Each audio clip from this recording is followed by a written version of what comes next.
नमस्कार. Midas business school आयोजित business गप्पांमध्ये ठाणे जिल्ह्यातलं पहिलं प्रोफेशनल आयुर्वेदिक हॉस्पिटल सुरू करणारे डॉक्टर मंगेश देशपांडे यांच्याशी आपण चर्चा करणार आहोत. डॉक्टर मंगेश देशपांडे यांचं गप्पांमध्ये स्वागत. नमस्कार. धन्यवाद सर. प्रोफेशन आणि बिझनेस या दोन वेगळ्या संकल्पना असतात. मेडिकल प्रोफेशन आणि बिझनेस या दोन पूर्ण वेगळ्या गोष्टी आहेत. मेडिकल व्यवसायाला बिझनेसमध्ये घेतलं जात नाही, तरीसुद्धा आपण या व्यक्तीशी चर्चा करण्यासाठी, त्यांच्याकडून बऱ्याच गोष्टी जाणून घेण्यासाठी त्यांना या गप्पांमध्ये पाचारण केलेलं आहे.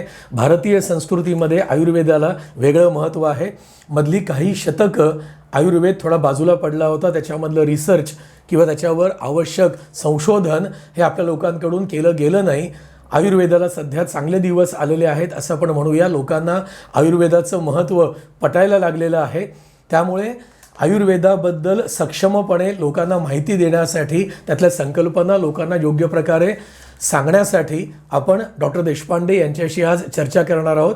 तर डॉक्टर, मला तुम्हाला पहिल्यांदा असं विचारावंसं वाटतं की तुमची कौटुंबिक पार्श्वभूमी, शालेय शिक्षण, उच्च शिक्षण याबद्दल थोडं आम्हाला सांगा. नमस्कार. मूळचा मी डोंबिवलीचा रहिवासी, डोंबिवली येथे पेंडसेनगरमध्येच राहणारा. बालपण माझं पूर्ण तिथेच गेलं. सवा जोशी विद्यालयामध्ये माझं प्राथमिक शिक्षण झालं. शालेय संपूर्ण शिक्षण माझं सवा जोशीमध्ये झालं आणि त्यानंतर टिळकनगर महाविद्यालयामध्ये माझं 12वीपर्यंतचं शिक्षण झालं. 95 साली तिथे विज्ञान या शास्त्रामध्ये पहिला आल्यानंतर मला आयुर्वेदाला ॲडमिशन मिळाली BAMS या कोर्सला आणि तिथून पुढे आयुर्वेदाचा प्रवास सुरू झाला. सगळ्याच आयुर्वेदिक मुलांचा होतो तसा प्रवास होता. सुरुवातीला MBBSला ॲडमिशन नाही मिळाली, म्हणून आयुर्वेदाला आलो, शरीरशास्त्र शिकायचं आहे म्हणून, आणि नंतर आयुर्वेदाचाच झालो. शुद्ध आयुर्वेदाची प्रॅक्टिस करण्याची प्रेरणासुद्धा मला कॉलेजमधनंच मिळाली. मला तुम्हाला असं विचारावं असं वाटतं की ज्यावेळेला मेडिकलला जायचं असं ठरलं त्यावेळेला आयुर्वेदच ही शाखा का निवडलीत? अगदी खरं सांगायचं तर 12वी नंतर MBBSलाच जायचं होतं. काही कारणास्तव ओपन मेरिटमध्ये ॲडमिशन न मिळाल्यामुळे, 2 मार्क कमी असल्यामुळे मी, आणि पेमेंट सीटचा प्रश्नच येत नाही कारण मध्यमवर्गीय सामान्य कुटुंबातला असल्यामुळे मी शरीरशास्त्र पूर्ण शिकायचं आहे, तर आयुर्वेद हा विषय निवडला, BAMS, आणि त्याला ॲडमिशन घेतली. आणि नंतर हा कोर्स मला फार आवडायला लागला. शरीरशास्त्र खूप प्रगल्भपणे तिथे समजण्याविषयी अतिशय प्रोफेसर्स जागृत होते आणि विषय आवडायला लागला. मी ते शिकायला लागलो. डॉक्टर, आयुर्वेद प्राचीन भांडार आहे, ज्ञानभांडार आहे. आयुर्वेदाला अथर्ववेदाचा उपवेद असं मानलेलं आहे. चरक, सुश्रुत, वाग्भट, योगरत्नाकर, भावप्रकाश यांच्या परंपरेबद्दल आपण काय सांगाल? हा एक अत्यंत महत्त्वाचा प्रश्न आहे. 4 वेद आहेत आणि त्याचे 4 उपवेद आहेत. वेद आणि उपवेद म्हणजे काय तर थिअरी आणि प्रॅक्टिकल. एखाद्या विषयाचा गाभा हा फंडामेंटल सायन्सद्वारे समजतो आणि टेक्नॉलॉजी हा त्याचा अप्लाइड पार्ट असतो. उदाहरण देऊया, फिजिक्स, केमिस्ट्री, भौतिकशास्त्र हे झालं फंडामेंटल सायन्स, आणि त्यानुसार इंजिनिअरिंग, विमान उडवण्याचं शास्त्र हे झालं त्याच्यातलं अप्लाइड सायन्स. त्याचप्रमाणे वेद आणि उपवेद असे आहेत. म्हणजे वेद ही थिअरी आहे आणि त्याचा प्रॅक्टिकल भाग अप्लाइड सायन्स म्हणजे त्याचे उपवेद आहेत. ऋग्वेदाचा उपवेद धनुर्वेद आहे. यजुर्वेदाचा स्थापत्यवेद आहे. सामवेदाचा गांधर्व वेद आणि अथर्ववेदाचा आयुर्वेद हे आहे. धनुर्वेद म्हणजे धनुष्य कसं चालवायचं हे असेल, तरीसुद्धा ते का चालवावं ह्याचा जो महत्त्वाचा फिलॉसॉफिकल भाग आहे हा त्याच्या मूळ वेदामध्ये सांगितलेला आहे. त्याचप्रमाणे आयुषो वेदः आयुर्वेदः, आयुर्वेद हे आरोग्यासंबंधी असलेलं शास्त्र आहे. आणि असं निरोगी आयुष्य, निरोगी शरीर, निरोगी मन आपण निर्माण करून किंवा आपल्यामध्ये अंगी बाणवून त्यातले काही नियम हे का जगायचं हे सांगणारा मूळ वेद म्हणजे अथर्ववेद. ही त्याच्यामागची बेसिक फिलॉसॉफी किंवा विचार प्रणाली आहे. आता त्याची अतिशय उज्ज्वल परंपरा आहे. म्हणजे इसवी सन पूर्व 1500 वर्षापासून चरक संहितेपासून अनेक वेगवेगळे प्राचीन ग्रंथ निर्माण झाले. चरक संहिता हा मूळ ग्रंथ आयुर्वेदाचा मानला जातो. इंटरनल मेडिसिन किंवा कायचिकित्सा हा जो भाग आहे त्याचा प्रधान ग्रंथ म्हणजे चरक संहिता. इसवी सन पूर्व काळात हा निर्माण झाला. त्यानंतर सुश्रुत संहिता ही निर्माण झाली. आचार्य सुश्रुत हे शल्यशास्त्राचे जनक मानले जातात आणि school of thoughts, surgical school of thoughts या विषयाचा मूळ ग्रंथ म्हणजे सुश्रुत संहिता. इसवी सन 2-3 सालापासून यांच्या कॉमेंट्रीज किंवा टीका लिहिल्या गेल्या आणि नंतर हे जवळपास 16व्या शतकापर्यंत या गोष्टी चालू होत्या. भारतीय वैद्यकशास्त्र त्यावेळी अतिशय प्रगल्भ होतं आणि वेगवेगळ्या विषयांवर भारतामध्ये त्यावेळी काम भरपूर प्रमाणात चालत होतं. म्हणजे इसवी सन 3-4 साली तक्षशिलेमध्ये सुद्धा खूप मोठ्या प्रमाणात वेगवेगळ्या विषयांवर, मग स्थापत्यशास्त्रापासून आयुर्वेदापर्यंत अनेक शास्त्रांवर काम चालू होतं. चाणक्याच्या कौटिल्य अर्थशास्त्रातले सुद्धा अनेक संदर्भ हे आमच्याच काही संहितांमध्ये सापडतात.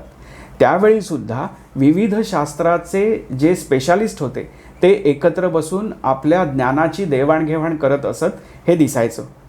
इसवी सन 7 साली अष्टांग हृदय किंवा अष्टांग संग्रह असे 2 ग्रंथ निर्माण झाले जे आचार्य वाग्भट यांनी लिहिले. त्यानंतर खूप वेगवेगळ्या क्रांती घडल्या शैक्षणिक क्षेत्रामध्ये, वैद्यकीय क्षेत्रामध्ये आणि त्यानंतर रसशास्त्र या विषयाचा उगम झाला. इसवी सन 10 पासून आयुर्वेदीय सिद्धांतामध्ये असेल किंवा औषधीकरणामध्ये असेल प्रचंड मोठ्या प्रमाणात बदल झाले, क्रांती झाली आणि 10 सालापासून रसशास्त्र आलं. साधारण 14व्या शतकाच्या वेळी औषध निर्माण शास्त्राला खूप जास्त मान्यता आली आणि शारंगधर संहिता हा ग्रंथ निर्माण झाला. 15व्या शतकात योगरत्नाकर, 16व्या शतकात भावप्रकाश इथपर्यंत आपली खूपच उज्ज्वल परंपरा ग्रंथांची आहे. यानंतर मात्र भारतावर अनेक परकीय आक्रमणं खूप जोर धरू लागली. 16व्या शतकापासून साधारण 19 शतकाचा उत्तरार्धापर्यंत आयुर्वेदाचा अभ्यास केला गेला नाही. त्यातली ग्रंथसंपदा होती तीसुद्धा बरीचशी नष्ट झाली आणि हा जो पर्टिक्युलर मधला काळ आहे इथे तुम्हाला रिसर्च झालेला दिसत नाही. पुन्हा 20व्या शतकाच्या सुरुवातीपासून पुन्हा आयुर्वेदाचा अभ्यास करायला खूप मोठ्या प्रमाणात सुरुवात झाली आणि आता पुन्हा आयुर्वेदाला सोन्याचे दिवस यायला लागले आहेत. जगातून भरपूर ठिकाणाहून आयुर्वेदाचा अभ्यास करण्यासाठी अनेक देशसुद्धा आत्ता कार्यरत आहेत. अशी ही उज्ज्वल परंपरा असलेला भारतातला हा अतिशय महत्त्वाचा वैद्यकीय शास्त्रविषयक विषय आहे आणि यावर सध्या खूप छान काम चालू आहे. धन्यवाद डॉक्टर. आयुर्वेदाबद्दल समाजामध्ये गैरसमज पसरवले गेले, मधली काही शतकं संशोधनाची परंपरा खंडित झाली असं तुम्ही म्हणालात आणि आयुर्वेदाचं महत्त्व आता लोकांना पटायला लागलेलं आहे, तर असं तुम्ही मान्य कराल का? होय, निश्चितपणे.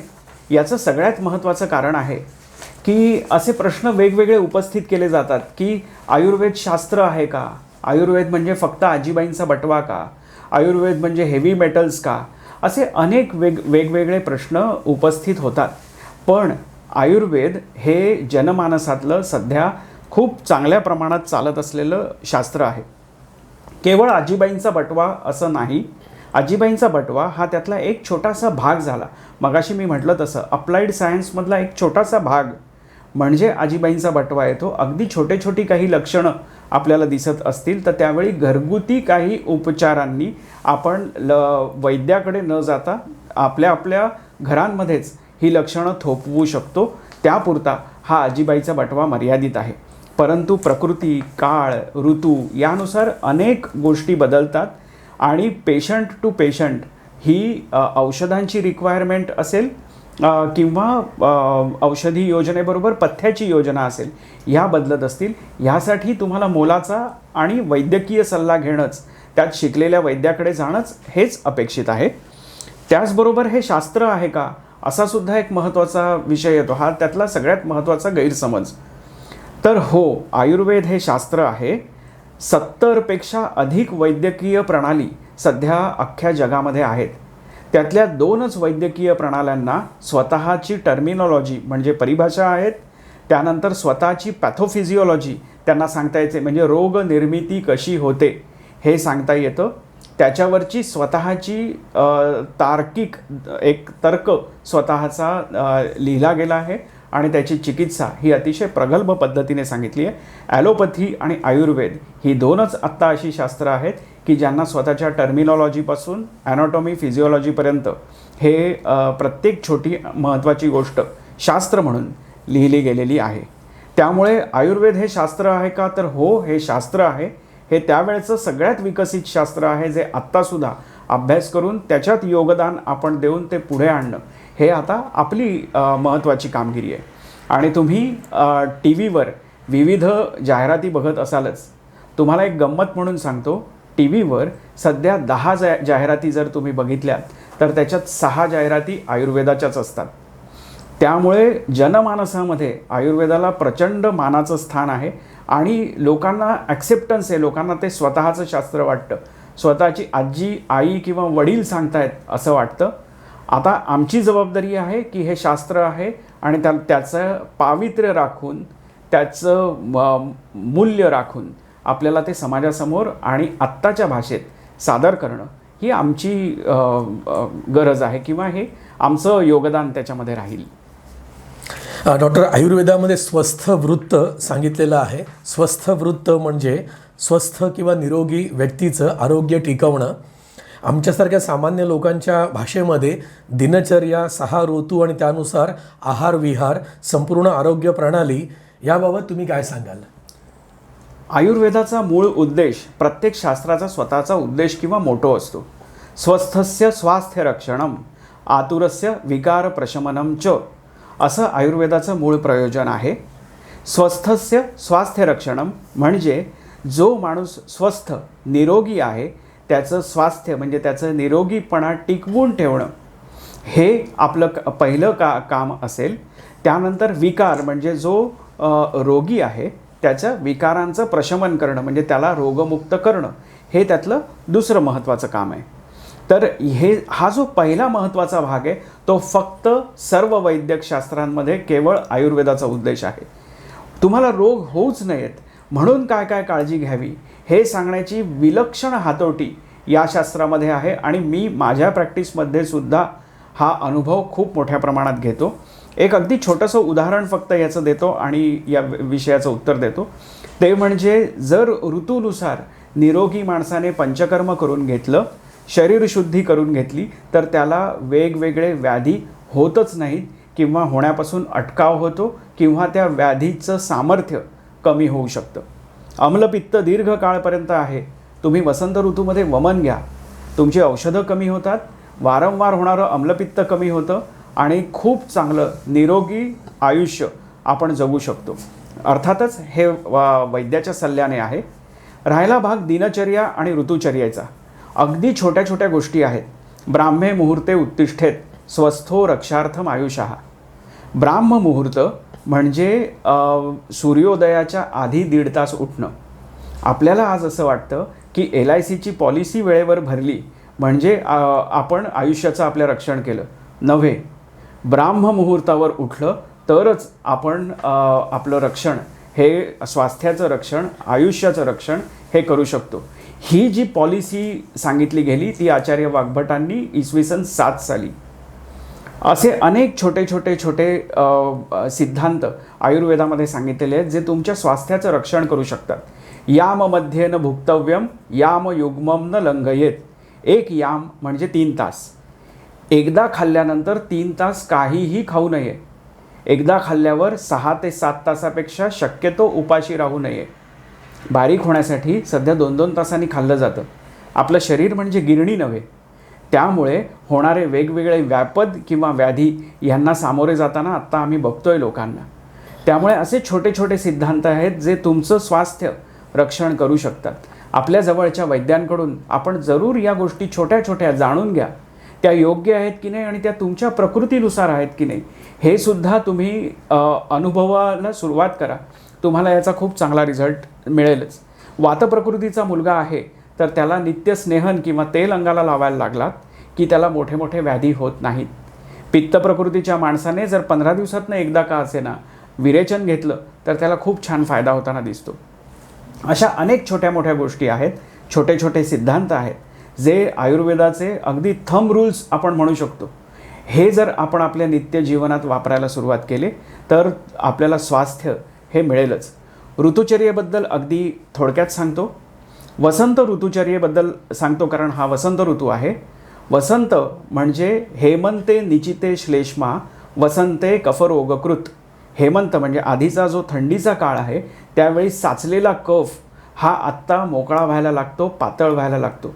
मार्च आणि एप्रिलमध्ये सर्दी होण्याचं प्रमाण खूप जास्त असतं. ब्रह्मपुत्रेला पूर आत्ताच्या काळात येतो, मार्च आणि एप्रिलमध्ये येतो. याचं कारण तो आत्ता द्रवीभूत व्हायला लागतो हा कफ. यावेळी जर आपण शास्त्रोक्त पद्धतीनं वमन केलं तर आपल्याला त्याचा अतिशय चांगला फायदा होतो. कफाचे विकार होत नाहीत. ॲलर्जिक रायनायटिस, वारंवार होणारी जुनाट सर्दी, यावरचा सर्वोत्तम उपाय हा शास्त्रोक्त पद्धतीने केलेला वमन आहे. पण हे ऋतुचर्येमध्ये येतं. अशा अनेक गोष्टी आहेत. मध घातलेलं पाणी, सुंठ घातलेलं पाणी, नागरमोथा घातलेलं पाणी, हे पाणी आत्ता प्यायलं खूप फायदा होतो. तसंच थंडीच्या काळात तो आणखीन वेगळ्या पद्धतीची सिद्ध जलं आपल्याला वापरता येतात. हे ऋतूनुसार असलेलं आहार विहाराचं एक वेगळंच महत्त्व आयुर्वेदामध्ये सांगितलेलं आहे. डॉक्टर, आयुर्वेदाची शारीरिक क्रिया कफ, पित्त, वात, दोष, धातू याबाबत काय सांगाल? कारण त्या सगळ्याबद्दल लोकांना खूप उत्सुकता असते. सर, हा खूपच छान प्रश्न आहे. मी मगाशी म्हटलं तसं आयुर्वेद हे शास्त्र आहे. त्यामुळे या वैद्यकशास्त्राचं स्वतःची शारीरिक क्रिया म्हणजे फिजिओलॉजी ही वेगळी सांगितलेली आहे, ज्यामध्ये त्रिदोष सिद्धांत हा सगळ्यात महत्त्वाचा भाग येतो. त्रिदोष म्हणजे वायू, पित्त आणि कफ, हे 3 महत्त्वाचे भाग. कफ म्हणजे जो शेंबूड आपण बघतो तो कफ नव्हे, तर शरीरातल्या 2 सेल्सना बांधून ठेवण्याची क्षमता ज्या शरीर भावामध्ये आहे त्याला कफ म्हणायचं. हालचाली आपल्या करण्याचं सामर्थ्य किंवा त्यामागचा अधिकार ज्याचा आहे तो वातदोषाचा. तर कुठल्याही गोष्टीचं पचन किंवा रूपांतरण, एका गोष्टीतून दुसऱ्यात रूपांतरण करणं, ही जी न दिसणारी शक्ती आहे ती म्हणजे पित्त. हे वायू, पित्त आणि कफ आपल्या शरीर धर्माप्रमाणे आपल्या शरीराला हे वेगवेगळ्या पद्धतीची कार्य पुरवत असतात आणि ह्या तिघांची सत्ता ही शरीरातल्या सगळ्या पेशींवर असते. आता ह्या पेशीतून वेगवेगळे धातू बनतात. त्यांचं नाव आहे रस, रक्त, मांस, मेद, अस्थि, मज्जा आणि शुक्र. असे 7 प्रधान धातू आहेत ज्यांचे वेगवेगळे उपधातूसुद्धा आहेत. अगदी साधं उदाहरण द्यायचं तर स्तन्य किंवा ब्रेस्ट मिल्क हा रसधातूचा उपधातू आहे. जर लहान मुलाला शिंका येत असतील, अगदी छोट्या तान्ह्या बाळाला जे फक्त मातेच्या दुधावर आहे, याला जर शिंका येत असतील तर आमच्याकडे आयुर्वेदामध्ये मातेला काही औषधं द्यायला सांगितले ज्याचा खूप चांगला परिणाम दूध पिणाऱ्या मुलावर होतो. तर अशी काही रसपाचक औषधं आहेत, ही जर वापरली तर मातृस्तन्य हे शुद्ध किंवा चांगल्या स्वरूपाचं निर्माण होतं आणि त्याने बाळाचे वेगवेगळे व्याधी नष्ट होऊ शकतात. असं इतकं सूक्ष्म ज्ञान ह्या शास्त्रामध्ये आहे.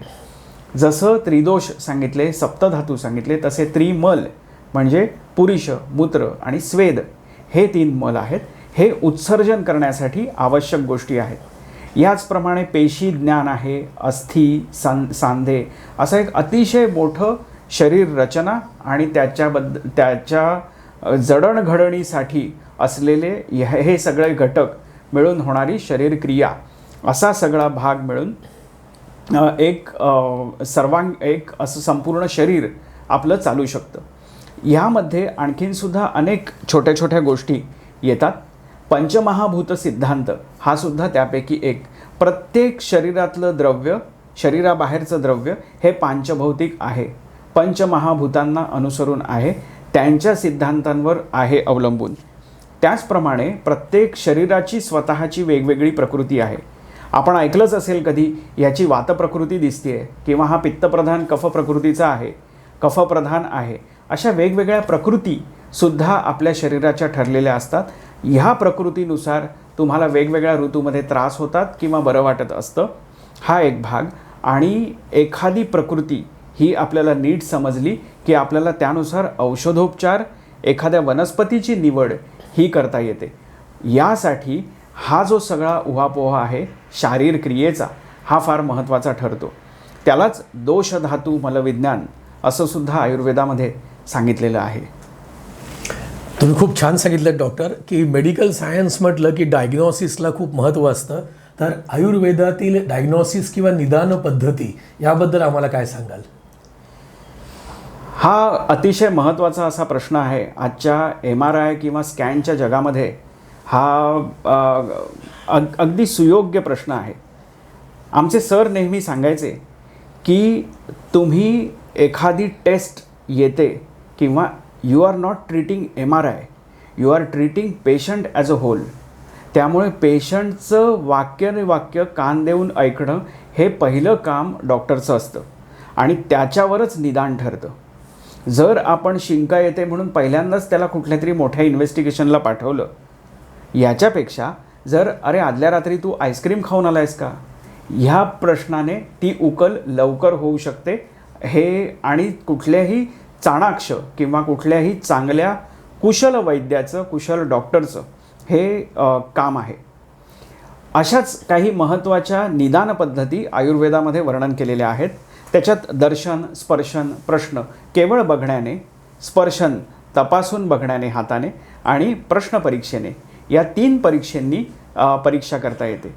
पहिल्यांदाच जेव्हा रुग्ण आपल्याकडे येतो, फर्स्ट कन्सल्टेशनसाठी आपण म्हणूया, त्यावेळी दूष्यम, देशम, बलम, कालम, अनलम, प्रकृतीम, वयः, सत्वम, सात्म्यम, तथा आहारम, अवस्थाश्च पृथक्विधा, अशा वेगवेगळ्या दशविध म्हणजे 10 परीक्षा या सांगितलेल्या आहेत. याच्या डिटेलमध्ये मी आत्ता जात नाही, पटकन 1-2 उदाहरणं फक्त देतो. ज्यावेळी दरवेळी फॉलोअपला पेशंट आपल्याकडे येतो त्यावेळी अष्टविध परीक्षा, त्यामध्ये नाडी, मूत्रम, मलम, जिव्हा, शब्द, स्पर्श, दृगाकृती, अशा अष्टविध परीक्षा किंवा 8 परीक्षा आहेत. नाडी कशी बघावी, जीभ कशी, केवळ नाडी विज्ञानाला महत्त्व नाही. आयुर्वेद शास्त्रामध्ये अष्टविध परीक्षा सांगितल्या आहेत. जिभेचं परीक्षण करणं सुद्धा खूप महत्त्वाचं आहे. मलाचं परीक्षण हे सुद्धा खूप महत्त्वाचं आहे. असे अनेक वैद्य किंवा डॉक्टर आहेत जुने अजूनही, जे प्रॉपर स्वतः मलपरीक्षा करतात, रुग्णाला सांगतात आणि त्यानुसार करतात. मूत्रपरीक्षा करतात, त्यानुसार अतिशय उत्तम डायग्नोसिस. शरीरातला कुठला अवयव, पोटाचा कुठला भाग बिघडला आहे, हे केवळ मलपरीक्षेने, व्यवस्थित केलेल्या मलपरीक्षेने सांगता येऊ शकतं. त्यानुसार तुम्हाला योग्य त्या वनस्पतींची निवड ट्रीटमेंटमध्ये करता येऊ शकते. या सगळ्याचं अतिशय गहन असं हे शास्त्र आहे आणि खूप सूक्ष्म असं लिहिलेलं आहे. रावणकृत नाडी परीक्षेवरचा एक ग्रंथसुद्धा उपलब्ध आहे. नाडी परीक्षेला सुद्धा अनन्यसाधारण महत्त्व आहे, परंतु एकांगी विचार त्यामागे नाही की केवळ नाडी परीक्षा केली म्हणजे झालं, असं मुळीच नाही. अशा वेगवेगळ्या अनेक परीक्षांचा अंतर्भाव रुग्णचिकित्सेमध्ये किंवा रुग्णाच्या निदानामध्ये, व्याधीच्या निदानामध्ये येतो. त्यानुसारच सर्वांगीण परीक्षा करून व्याधी निदान हे आयुर्वेदामध्ये केलं जातं. डॉक्टर, ज्यावेळेला आपण वैद्यकीय शास्त्राबद्दल, विशेषतः आयुर्वेदाबद्दल कुठल्या जाहिराती बघतो किंवा बोर्ड्स बघतो, त्याच्यावर पंचकर्म हा शब्द ठळकपणे लिहिलेला असतो. तर पंचकर्म हा शब्द सर्वसामान्यांना परिचित असतो. मी तुम्हाला विनंती करतो की तुम्ही पंचकर्मातील वमन, विरेचन, बस्ती, नस्य, रक्तमोक्षण या सगळ्या उपचार पद्धती समजावून सांगाव्यात. हा म्हणजे आमच्या प्रॅक्टिसमधला आत्माच आहे.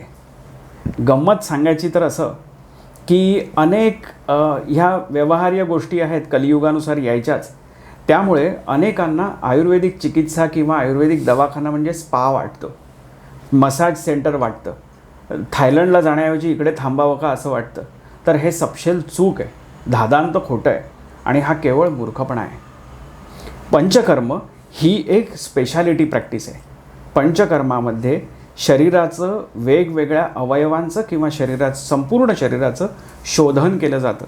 साचलेले दोष बाहेर काढून टाकण्यासाठीची केलेली चिकित्सा ही पंचकर्म आहे. त्याचं पूर्वकर्म म्हणजे एखाद्या ऑपरेशनमध्ये आदल्या दिवशी TTचं इंजेक्शन जसं दिलं जातं त्याला पूर्वकर्म किंवा प्री ऑपरेटिव्ह म्हणतात. त्याचप्रमाणे पंचकर्मातलं पूर्वकर्म जे आहे त्यात स्नेहन आणि स्वेदन या दोन गोष्टी येतात. स्नेहन म्हणजे अंगाला विशिष्ट पद्धतीनं तेल लावणं, तेल किंवा तुपाचा वापर पिण्यासाठी करणं. विशिष्ट मात्रेमध्ये प्यायलं जातं 3 किंवा 5 दिवस आणि त्यावेळी पेशंटला पथ्यावर ठेवलं जातं. केवळ भाताची पेज, मुगाचं कढण एवढ्यावर ठेवलं जातं. त्यानंतर प्रमुख कर्म म्हणजे वमन, विरेचन, बस्ती इत्यादी गोष्टी केल्या जातात. हे संपूर्ण केवळ वैद्याच्या सहाय्याने किंवा वैद्याच्या सहकार्याने आणि त्याच्या सल्ल्यानुसारच करावं, घरी करायला जाऊ नये. वमन म्हणजे साचलेला कफ काढून टाकण्याची विशिष्ट पद्धत. त्याच्यात 3 ते 7 दिवस तूप प्यायला देतात. औषधी तुपांचा वापर केला जातो. त्यानंतर सगळ्या अंगाला तेल लावून वाफ दिली जाते आणि मग उलटीचं औषध दिलं जातं. अगदी प्रॉपर मंगलाचरण आवाहन करून त्यानंतर आम्ही वमन करतो. वमन केल्यानंतर पेशंटला 5 ते 7 दिवस संसर्जन क्रम असतो. संसर्जन क्रम म्हणजे अगदी एखादी ठिणगी आहे अग्नीची, वाढवणार कशी? तर आधी थोडं गवत, थोडासा कापूस असं ठेवून हळूहळू आपण अग्नी वाढवतो. त्याचप्रमाणे संसर्जन क्रमाचा सुद्धा कन्सेप्ट आहे. आपण आधी भाताची पेज, मुगाचं कढण, मग मुगा तांदळाची पातळ खिचडी, मग फुलके, मग फळभाजी असं करत हळूहळू 5 ते 7 दिवसामध्ये त्याचा अग्नी प्रदीप्त करतो. अशा पद्धतीनं वमन केलं जातं. जुनाट अम्लपित्त असेल, वेगवेगळे कुष्ठ किंवा स्किन डिसीजेस आहेत, आमवातासारखे व्याधी आहेत, फ्रोझन शोल्डरमध्ये सुद्धा आम्ही वमनाचा खूप छान प्रकारे उपयोग करतो. पुढची चिकित्सा आहे तुम्ही विचारलीत ती म्हणजे विरेचन. विरेचन म्हणजे जुलाबाचं औषध. केवळ जुलाबाचं औषध म्हणजे एखादी इच्छाभेदी किंवा जयपाळ घेतला असं नाही, तर त्याच्यामध्ये सुद्धा 5 दिवस ते 7 दिवस स्नेहन, स्वेदन आणि मग विरेचन दिलं जातं. पित्ताच्या अनेक व्याधींमध्ये विरेचनाचा खूप चांगला फायदा होतो. सायाटिक पेन ज्याला म्हणतात त्यामध्ये विरेचन ही अत्यंत प्रभावी आणि हुकमी चिकित्सा आहे. डोळ्याच्या वेगवेगळ्या व्याधींमध्ये, मेंदूच्या वेगवेगळ्या व्याधींमध्ये विरेचनाचा अतिशय चांगला रोल हा आहे. ह्याचबरोबर बस्ती ही तर आयुर्वेदातली अर्धी चिकित्सा मानली जाते. वृक्षाच्या केवळ मुळाशी पाणी घातल्यावर वृक्ष बहरून येतो की नाही? येतो, कारण त्याचं पोषण तिथून होत असतं. त्याचप्रमाणे मोठं आतडं, पक्वाशय हे वाताचं प्रमुख स्थान किंवा हेडक्वार्टर मानलं जातं. या ठिकाणी तेल, काढे किंवा सिद्ध संस्कारित असं दूध ह्या गोष्टी जर आपण प्रविष्ट करू शकलो विशिष्ट पद्धतीने, तर अतिशय चांगल्या पद्धतीने वेगवेगळे व्याधी म्हणजे केसांचे विकार असोत, मेंदूचे विकार असोत, डोळ्याचे विकार असोत, मणक्यांचे व्याधी असोत किंवा सांध्यांचे वेगवेगळे व्याधी असोत, या सगळ्यामध्ये बस्ती चिकित्सेचा खूप सुंदर फायदा होतो. परंतु यामध्ये एक लक्षात घ्या की शिकलेल्या वैद्याकडूनच ही चिकित्सा घेणं फार महत्त्वाचं आहे. नाहीतर येता जाता साबणाच्या पाण्याचा जर आपण एनिमा घेत असू आणि त्याला बस्ती म्हणत असू तर ते अतिशय अयोग्य आहे. नस्य हे याला कॉलर बोन म्हणतात, म्हणजे क्लॅव्हिकल. याच्या वरती 4 ज्ञानेंद्रिय आहेत. डोळे आहेत, नाक आहे, जीभ आहे आणि कान आहेत. या चौघांचंही पोषण करण्याची क्षमता, या चौघांपर्यंतही औषध पोचवण्याची क्षमता, या चौघांच्या व्याधींमध्ये व्याधी हरत्व ही क्षमता नस्यामध्ये असते. वेगवेगळी तेलं, अणुतेल आहे, पंचेंद्रिय वर्धन तेल आहे, बला तेल आहे, साधं तिळाचं तेल आहे, खोबरेल तेल आहे, अशी वेगवेगळी तेलं प्रकृतीनुसार, व्याधीनुसार, ऋतूनुसार ही नाकामध्ये प्रविष्ट केली जातात. विशिष्ट थेंब म्हणजे विशिष्ट मात्रेतले थेंब हे त्यात घातले जातात आणि त्याचा 5-7 दिवसाचा, 9 दिवसाचा असे वेगवेगळे कोर्सेस असतात. रोज आपण दिनचर्येत सुद्धा रोज तिळाचं तेल नाकाला लावायला सुरुवात केली तर त्याचा खूप चांगला फायदा होऊ शकतो. तर हा एक नस्य भाग झाला. आणि रक्तमोक्षणाबद्दल सांगायचं तर विशिष्ट पद्धतीने केलेलं ब्लड लेटिंग म्हणजे रक्त थोडंसं काढून टाकणं शरीरातलं. गृध्रसी किंवा सायटिक पेनमध्ये पाय जेव्हा बधीर होतो, दुखायला लागतो, पाऊल पुढे टाकता येत नाही, त्यावेळी आम्ही अँकल जॉईंटमधून पटकन घोट्याच्या सांध्यामधून रक्त काढून टाकतो. पेशंट चालायला लागतो त्वरित. असे अनेक वेगवेगळे व्याधी आहेत. जीर्ण शिरशूल, खूप जुनाट डोकेदुखी आहे, रक्तमोक्षणाने पूर्ण बरी होते. त्याचे आणखीनही काही भाग आहेत. आतमध्ये जर ब्रेन ट्यूमर आहे आणि जर तुम्हाला डोकं दुखत असेल आणि जर रक्तमोक्षण केलं तर ते साफ त्वचरण. जलौका किंवा जळू हा एक प्राणी असतो, छोटासा हंस. जसा दूध आणि पाण्यातून दूध शोषून घेतो तसं अशुद्ध रक्त शोषून घेण्याची नैसर्गिक शक्ती किंवा नैसर्गिक एक बुद्धी परमेश्वराने या प्राण्याला दिलेली आहे. तो बरोबर अशुद्ध रक्त, सुजलेला सांधा आहे, तुम्ही जळवा लावल्यात, सांध्याची सूज कमी होताना दिसते. वेगवेगळ्या अनेक व्याधींमध्ये जलौकवचरण हे केलं जातं. आणखीन एक पटकन जाता जाता गंमत सांगतो. एक जळू $15 ते $20 भारत देश अमेरिकेपर्यंत पाठवतो. हा सुद्धा एक खूप छान भाग आहे. आणि आपल्या शास्त्रातल्या या अनेक, भारतीय शास्त्रातल्या या अनेक गोष्टी अख्ख्या जगात वेगवेगळ्या कारणासाठी वापरल्या जात आहेत. याचा अभ्यास आपणच जर आज करायला लागलो तर आपल्याला किती फायदा होऊ शकतो हे पण यातलं महत्त्वाचा विचार हा ठरू शकतो. डॉक्टर, तुम्ही खूप महत्त्वाची आणि मौलिक माहिती आम्हाला देत आहात. तर आयुर्वेदिक औषधं म्हटलं की लोकांना असं वाटतं की कडू काढा आणि पुडीतील कडू तुरट चूर्ण अशी सर्वसामान्य लोकांची धारणा असते. आयुर्वेदातील आसव, अरिष्ट, काढा, घन, चूर्ण, चाटण, लेह, प्राश, तैल या औषधी उपायांबद्दल तुम्ही काय सांगू शकाल? वाह, एकदम छान प्रश्न आहे हा. आयुर्वेदाचा औषधी निर्माणातला सगळ्यात महत्त्वाचा आणि रिसर्च बेस्ड जर कुठला ग्रंथ असेल तर तो आहे शारंगधर संहिता. इसवी सन 14 साली हा ग्रंथ आला. आयुर्वेदातली कुठलीही औषधं कधीही घ्या, काही एक्सपायरी डेट नसते, ही एकदम चुकीची गोष्ट आहे.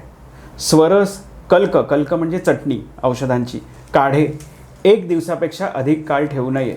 24 तासात त्याची एक्सपायरी असते. चूर्ण 2 महिन्यात एक्सपायरी असते.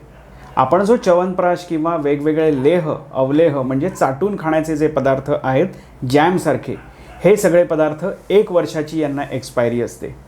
याचप्रमाणे जर तुम्ही वेगवेगळी तेलं किंवा तुपं, महातिक्त घृत आहे, फलघृत आहे, बला तेल आहे, नारायण तेल तुम्ही ऐकलं असेल, हे आहे, हे तयार केल्यापासून 16 महिने याची एक्सपायरी आहे. आसवारिष्टांबद्दल जे आपण विचारलं, आसवारिष्ट जितकी जुनी तितकी चांगली, भस्म जितकी जुनी तितकी चांगली, असे वेगवेगळे भाग प्रत्येक औषधाचे सांगितलेले आहेत. हे रिसर्च बेस्ड आहे. हे असंच लिहिलं गेलं नाही आहे. याचे अनेक परीक्षणं याच्यावर केली गेली, अनेक वर्ष, अनेक दशकं याच्यावर काम केलं गेलं आणि त्यानंतर हे ग्रंथ लिहिले गेलेले आहेत. आत्तासुद्धा जर तुम्ही अशा पद्धतीची औषधं तयार केलीत तर तुम्हाला लक्षात येतं की त्याची वीर्यता, त्याची शक्ती ही कमी होताना दिसून येते. त्यामुळे हे 16 महिने, 1 वर्ष, 5 वर्ष हे सगळं ग्रंथोक्त आहे, ठरवलेलं आहे. आयुर्वेदिक औषधांना एक्सपायरी असतेच. त्यामुळे हा त्यातला सगळ्यात महत्त्वाचा भाग आहे. आयुर्वेदिक औषधांना साईड इफेक्ट असतात का?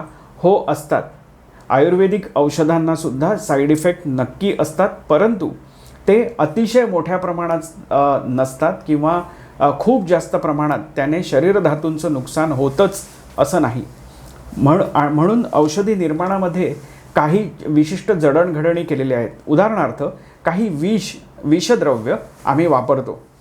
तर हे विष वापरत असताना त्याचा अँटीडोट, प्रतिविषसुद्धा त्या औषधामध्ये विशिष्ट पद्धतीने वापरलं जातं. बचनाग नावाचं एक औषध आहे, वत्सनाभ म्हणतात त्याला. हे औषध वापरत असताना त्रिभुवन कीर्तीत वापरतात. हे औषध जर तुम्ही चावून खाल्लं तर तुम्हाला भरपूर घाम येतो आणि घाम येऊन तुमचा ताप कमी होतो. पण हे बचनाग जेव्हा आपण वापरतो ते हृदय अवसादक, हृदयाची गती भयंकर वाढवणारं असं औषध आहे आणि प्रचंड घाम येतो. म्हणून याच्यामध्ये टंकण घालतात, गोमूत्र घालतात. हे त्याचे प्रतिविष किंवा अँटीडोट्स आहेत. त्यामुळे आयुर्वेदिक औषधं बनवताना जो योग्य शास्त्रकर्ता आहे त्याच्या सल्ल्याने बनवलेली औषधंच तुम्ही वापरा. उगीचच कुठलंही औषध घेतलं, त्याने साईड इफेक्ट झाला म्हणून आयुर्वेद बदनाम झाला असं मात्र व्हायला नको. त्यामुळे आयुर्वेदिक औषधांना साईड इफेक्टसुद्धा आहेत. आयुर्वेदिक औषधांना एक्सपायरी डेटसुद्धा आहेच. हे यातलं सगळ्यात महत्त्वाचं आहे. डॉक्टर, आयुर्वेदामध्ये नेहमीच घृत म्हणजे गाईच्या दुधापासून तयार केलेलं तूप याला अनन्यसाधारण महत्त्व आहे. तर त्याच्या पाठचं कारण काय आहे? वाह, 3 परम औषधं आयुर्वेदात सांगितली आहेत. घृत म्हणजे तूप, तेल आणि मध. घृत हे पित्तासाठी, तेल हे वातासाठी आणि मध हे कफासाठी. अशी 3 प्रमुख औषधं आहेत.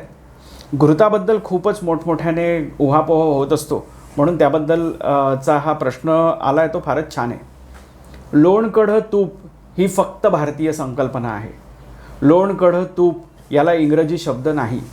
आपण जे वेगवेगळे रिसर्चेस बघितलेले असतील किंवा ज्या काही गोष्टी तूप या गोष्टीबद्दल ऐकल्या असतील चुकीच्या, त्या सगळ्या बटर किंवा क्रीम याच्याबद्दल ऐकल्या आहेत. लोणकढ तूप ह्याचा खूप चांगला संबंध हा अग्निवर्धनासाठी आणि ब्रेनचे वेगवेगळे जे मेंदूचे वेगवेगळे व्याधी आहेत त्यावर हा वापरला जातो प्रामुख्याने. ह्याने कोलेस्ट्रॉल वाढतं का? मुळीच नाही. गाईचं लोणकढ तूप जे आपल्या घराघरांमध्ये पूर्वापार बनवत आलेले आहेत त्याने मुळीच कोलेस्ट्रॉल वाढत नाही आणि ह्याचे अनेक वेगवेगळे रिसर्च पेपर्ससुद्धा आपल्याला बघायला मिळतील. म्हशीचं जे तूप तयार केलं जातं म्हशीच्या दुधापासून, याच्यामध्ये मात्र स्निग्धांश हा थोडासा जास्त प्रमाणात निश्चित असतो. परंतु 4 संस्कारांनी जेव्हा आपण हे तयार करतो त्यावेळी त्याचा बिलकुल कोलेस्ट्रॉल वाढताना त्याने दिसत नाही. फक्त एक मी तुम्हाला सांगू इच्छितो, जसं आपण हळदीचं पान घालतो तूप तयार करताना, तसं थोडंसं सोनं, शुद्ध सोनं, अंगठी, ऑर्नामेंट नाही, कुठलाही अलंकार नाही, शुद्ध सोनं तुम्ही त्याच्यामध्ये घाला आणि त्यानंतर हे तूप उकळवायला सुरुवात करा. त्यानंतर तूप सिद्ध करा. त्याचा खूप छान औषधी गुणधर्म, विषघ्न गुणधर्म हा आपल्याला दिसून येतो. तुपाचे गुण हे वाढताना दिसतात. अग्निवर्धक तर तूप आहेच, म्हणजे भूक वाढवणारं असं तूप आहे. अनेक जुनाट आजारातून बरं झाल्यानंतर विशिष्ट पद्धतीनं आपण तूप सेवन केलं तर खूप फायदा होतो. वरण, भात आणि लोणकढ तूप हे नुसतं उच्चारलं तरी अग्निवर्धक आहे बघा. तर अशा अनेक वेगवेगळ्या गुणांनी सिद्ध असं घृत असतं. लहानपणी जर द्यायचं असेल तर लोणी द्यावं, कारण लोणी हे उत्तम मज्जावर्धक आणि मेंदूची म्हणजे बुद्धी, स्मरणशक्ती तल्लख करण्यासाठी फार छान काम करतं. आणि मोठेपणी आपण घृताचं सेवन योग्य प्रमाणात करणं हे आवश्यक आहे. आपण समजा केळवण असेल कोणाचं तर तूप आणि केळं अशी आपोषणी देतो. तूप आणि केळं असं देतो खायला, बरोबर. हे का देतो तर ह्याचं कारण ते वृक्ष आहे. याचं कारण सहजीवनामध्ये आपण योग्य आनंद आपल्याला घेता यावा यासाठी असलेली ही वेगवेगळी कॉम्बिनेशन्स आहेत. त्यामुळे घृताचं अनन्यसाधारण महत्त्व आपल्या शारीरिक आणि मानसिक आरोग्यासाठी आहेच. त्यामुळे तुपाने कोलेस्ट्रॉल वाढतं का, तूप खाल्ल्यानंतर स्थूलता येते का, या सगळ्या धादांत चुकीच्या गोष्टी आहेत. योग्य व्यायाम करणं आणि त्यानंतर योग्य तुपाचं रोज सेवन करणं ही अतिशय आवश्यक गोष्ट आहे. डॉक्टर, आयुर्वेदामध्ये द्रव्य गुणशास्त्र नावाचा एक विषय अभ्यासलेला आहे, तर त्याबद्दल काय सांगाल? हा एक अतिशय महत्त्वाचा भाग आहे. आयुर्वेदातले ज्या काही अत्यंत महत्त्वाच्या गोष्टी आहेत त्यामध्ये द्रव्यगुणशास्त्र विज्ञान हे येतं. द्रव्यगुणशास्त्र विज्ञान हे वनस्पतींचं शास्त्र आहे. आयुर्वेदामध्ये प्राणीज द्रव्य, त्याच्यानंतर वनस्पतीचे द्रव्य आणि त्याच्यानंतर धातूंची खनिज अशा वेगवेगळी औषधं वापरण्यात आलेली आहेत. त्यातला पहिला जो भाग आहे वनस्पतीशास्त्र ते म्हणजे द्रव्यगुणशास्त्र. गुळवेलीवर सध्या प्रचंड रिसर्च चालू आहे. गुळवेलीबद्दल तुम्ही पण सगळ्यांनी ऐकलेलं असेल. अमृता किंवा गुडूची असं म्हणतात आणि कोरोनाच्या काळामध्ये तर गुडूची खाऊन खाऊन लोकांनी निसर्गातली संपवायची फक्त ठेवली आहे. ही गुडूची ह्याचं जर तुम्ही रासायनिक संघटन बघायला गेलात मायक्रोस्कोप खाली तर फक्त तुम्हाला स्टार्च दिसतं. परंतु आज ही गुळवेल आम्ही अतिशय चांगल्या पद्धतीने कॅन्सर असो किंवा वेगवेगळे रुमॅटॉइड आर्थरायटिसचे जीर्ण व्याधींचे पेशंट्स असो सगळ्यांमध्ये वापरतोय, अतिशय प्रभावीपणे वापरतोय आणि याचं काम हे अख्ख्या जगाला दिसतंय. त्यामुळे केवळ मायक्रोस्कोप खाली दिसतं म्हणजे तेवढंच आहे का, तर तसं नसतं. त्यामध्ये असं सगळ्यात महत्त्वाचं शरीरशास्त्रामधली एक गोम किंवा गोष्ट मी सांगू इच्छितो. आपण त्या औषधीचे गुणधर्म बाहेर म्हणजे निसर्गामध्ये असताना बघतो, परंतु तसा औषधाचा गुणधर्म बघितला जात नाही. औषध सेवन केल्यानंतर शरीर कशा पद्धतीने त्याला रिॲक्ट करतं ह्याच्यावर त्याचे गुणधर्म ठरलेले असतात. फॉर एक्झाम्पल, कोरोनाने गरम पाण्याने कोरोना मरतो का, हा अतिशय बावळटपणाचा प्रश्न आहे. गरम पाणी मग किती कोरोनाचं म्हणजे किती गरम पाण्यामध्ये, किती तापमानाच्या गरम पाण्यामध्ये मरेल असं नसतं. गरम पाणी प्यायल्यानंतर शरीरातली इम्युन सिस्टीम किंवा शरीरातल्या वेगवेगळ्या सेल्स त्याच्यावर कशा रिॲक्ट होतात यावर या गोष्टी ठरतात. गरम पाणी त्याच्यात कोरोना मरतो का वगैरे ह्या असं नसतं शास्त्र. त्याच पद्धतीनं द्रव्यगुणशास्त्र आहे. त्याच्या द्रव्य म्हणजे एखादं औषध, एखादी वनस्पती, त्याचा रस, वीर्य, विपाक, प्रभाव असे कर्म, गुण अशा वेगवेगळ्या गोष्टींचा अंतर्भाव होतो. मला स्वतःला द्वितीय वर्षाला, दुसऱ्या वर्षाला जवळपास 350 वेगवेगळ्या वनस्पती अभ्यासाला होत्या. केवळ वनस्पतीशास्त्राचा अभ्यास करणारे अतिशय मोठे डॉक्टर सदी कामतांसारखे अतिशय मोठे विद्वान लोक आत्ता काम करत आहेत. अख्ख्या जगामध्ये, पुन्हा मला हे सांगायला आवडेल, अख्ख्या जगामध्ये द्रव्यगुणशास्त्रावर प्रचंड अभ्यास होतो आहे. त्यामुळे आपण सुद्धा खूप हिरिरीने यात भाग घेतला पाहिजे. व्हर्टिकल शेती तयार करण्याचे वेगवेगळे प्रोजेक्ट आहेत. एक लक्षात घ्या, द्रव्यगुणशास्त्र हे उद्याच्या काळात महाग होत जाणारं शास्त्र आहे. तुमचा मोबाईल स्वस्त होईल, फ्रीज, TV सगळ्या गोष्टी स्वस्त होतील, त्या टेक्नॉलॉजीने मिळतात. पण निसर्गातून येणारी, मग ती जळवा असोत किंवा वनस्पती असोत, या महाग होत जाणार आहेत. याचं कल्टिवेशनसुद्धा योग्य पद्धतीने करणं हे आवश्यक आहे. त्यासाठी वनस्पतीशास्त्रातले तज्ज्ञ आपल्याकडे निर्माण होणं आणि ही धरोहर जी आहे आयुर्वेदाची, ही टिकवून ठेवणं हे आपल्या सगळ्यांचंच काम आहे, हे लक्षात ठेवा. डॉक्टर, आयुर्वेदामध्ये स्पेशालिटी प्रॅक्टिस ही आता खूप वाढायला लागलेली आहे, तर त्याच्याबद्दल तुम्ही काय सांगाल? आयुर्वेदामध्ये अष्टांग आयुर्वेद म्हणून एक भाग होता. काय, बाल, ग्रह, ऊर्ध्वांग, शल्य, दंष्ट्रा, जरा, वृषैही असे 8 भाग त्याच्यामध्ये होते. काय नाम अंतराग्नेहे तस्य चिकित्सा काय चिकित्सा, म्हणजे अग्नीची चिकित्सा म्हणजे काय चिकित्सा, इंटरनल मेडिसिन अगदी साध्या भाषेत सांगायचं तर. त्यानंतर पेडियाट्रिक्स हा एक वेगळा भाग होता. शल्यतंत्र किंवा सर्जरी हा एक वेगळा भाग होता. ऊर्ध्वांग म्हणजे ENT हा एक वेगळा भाग होता.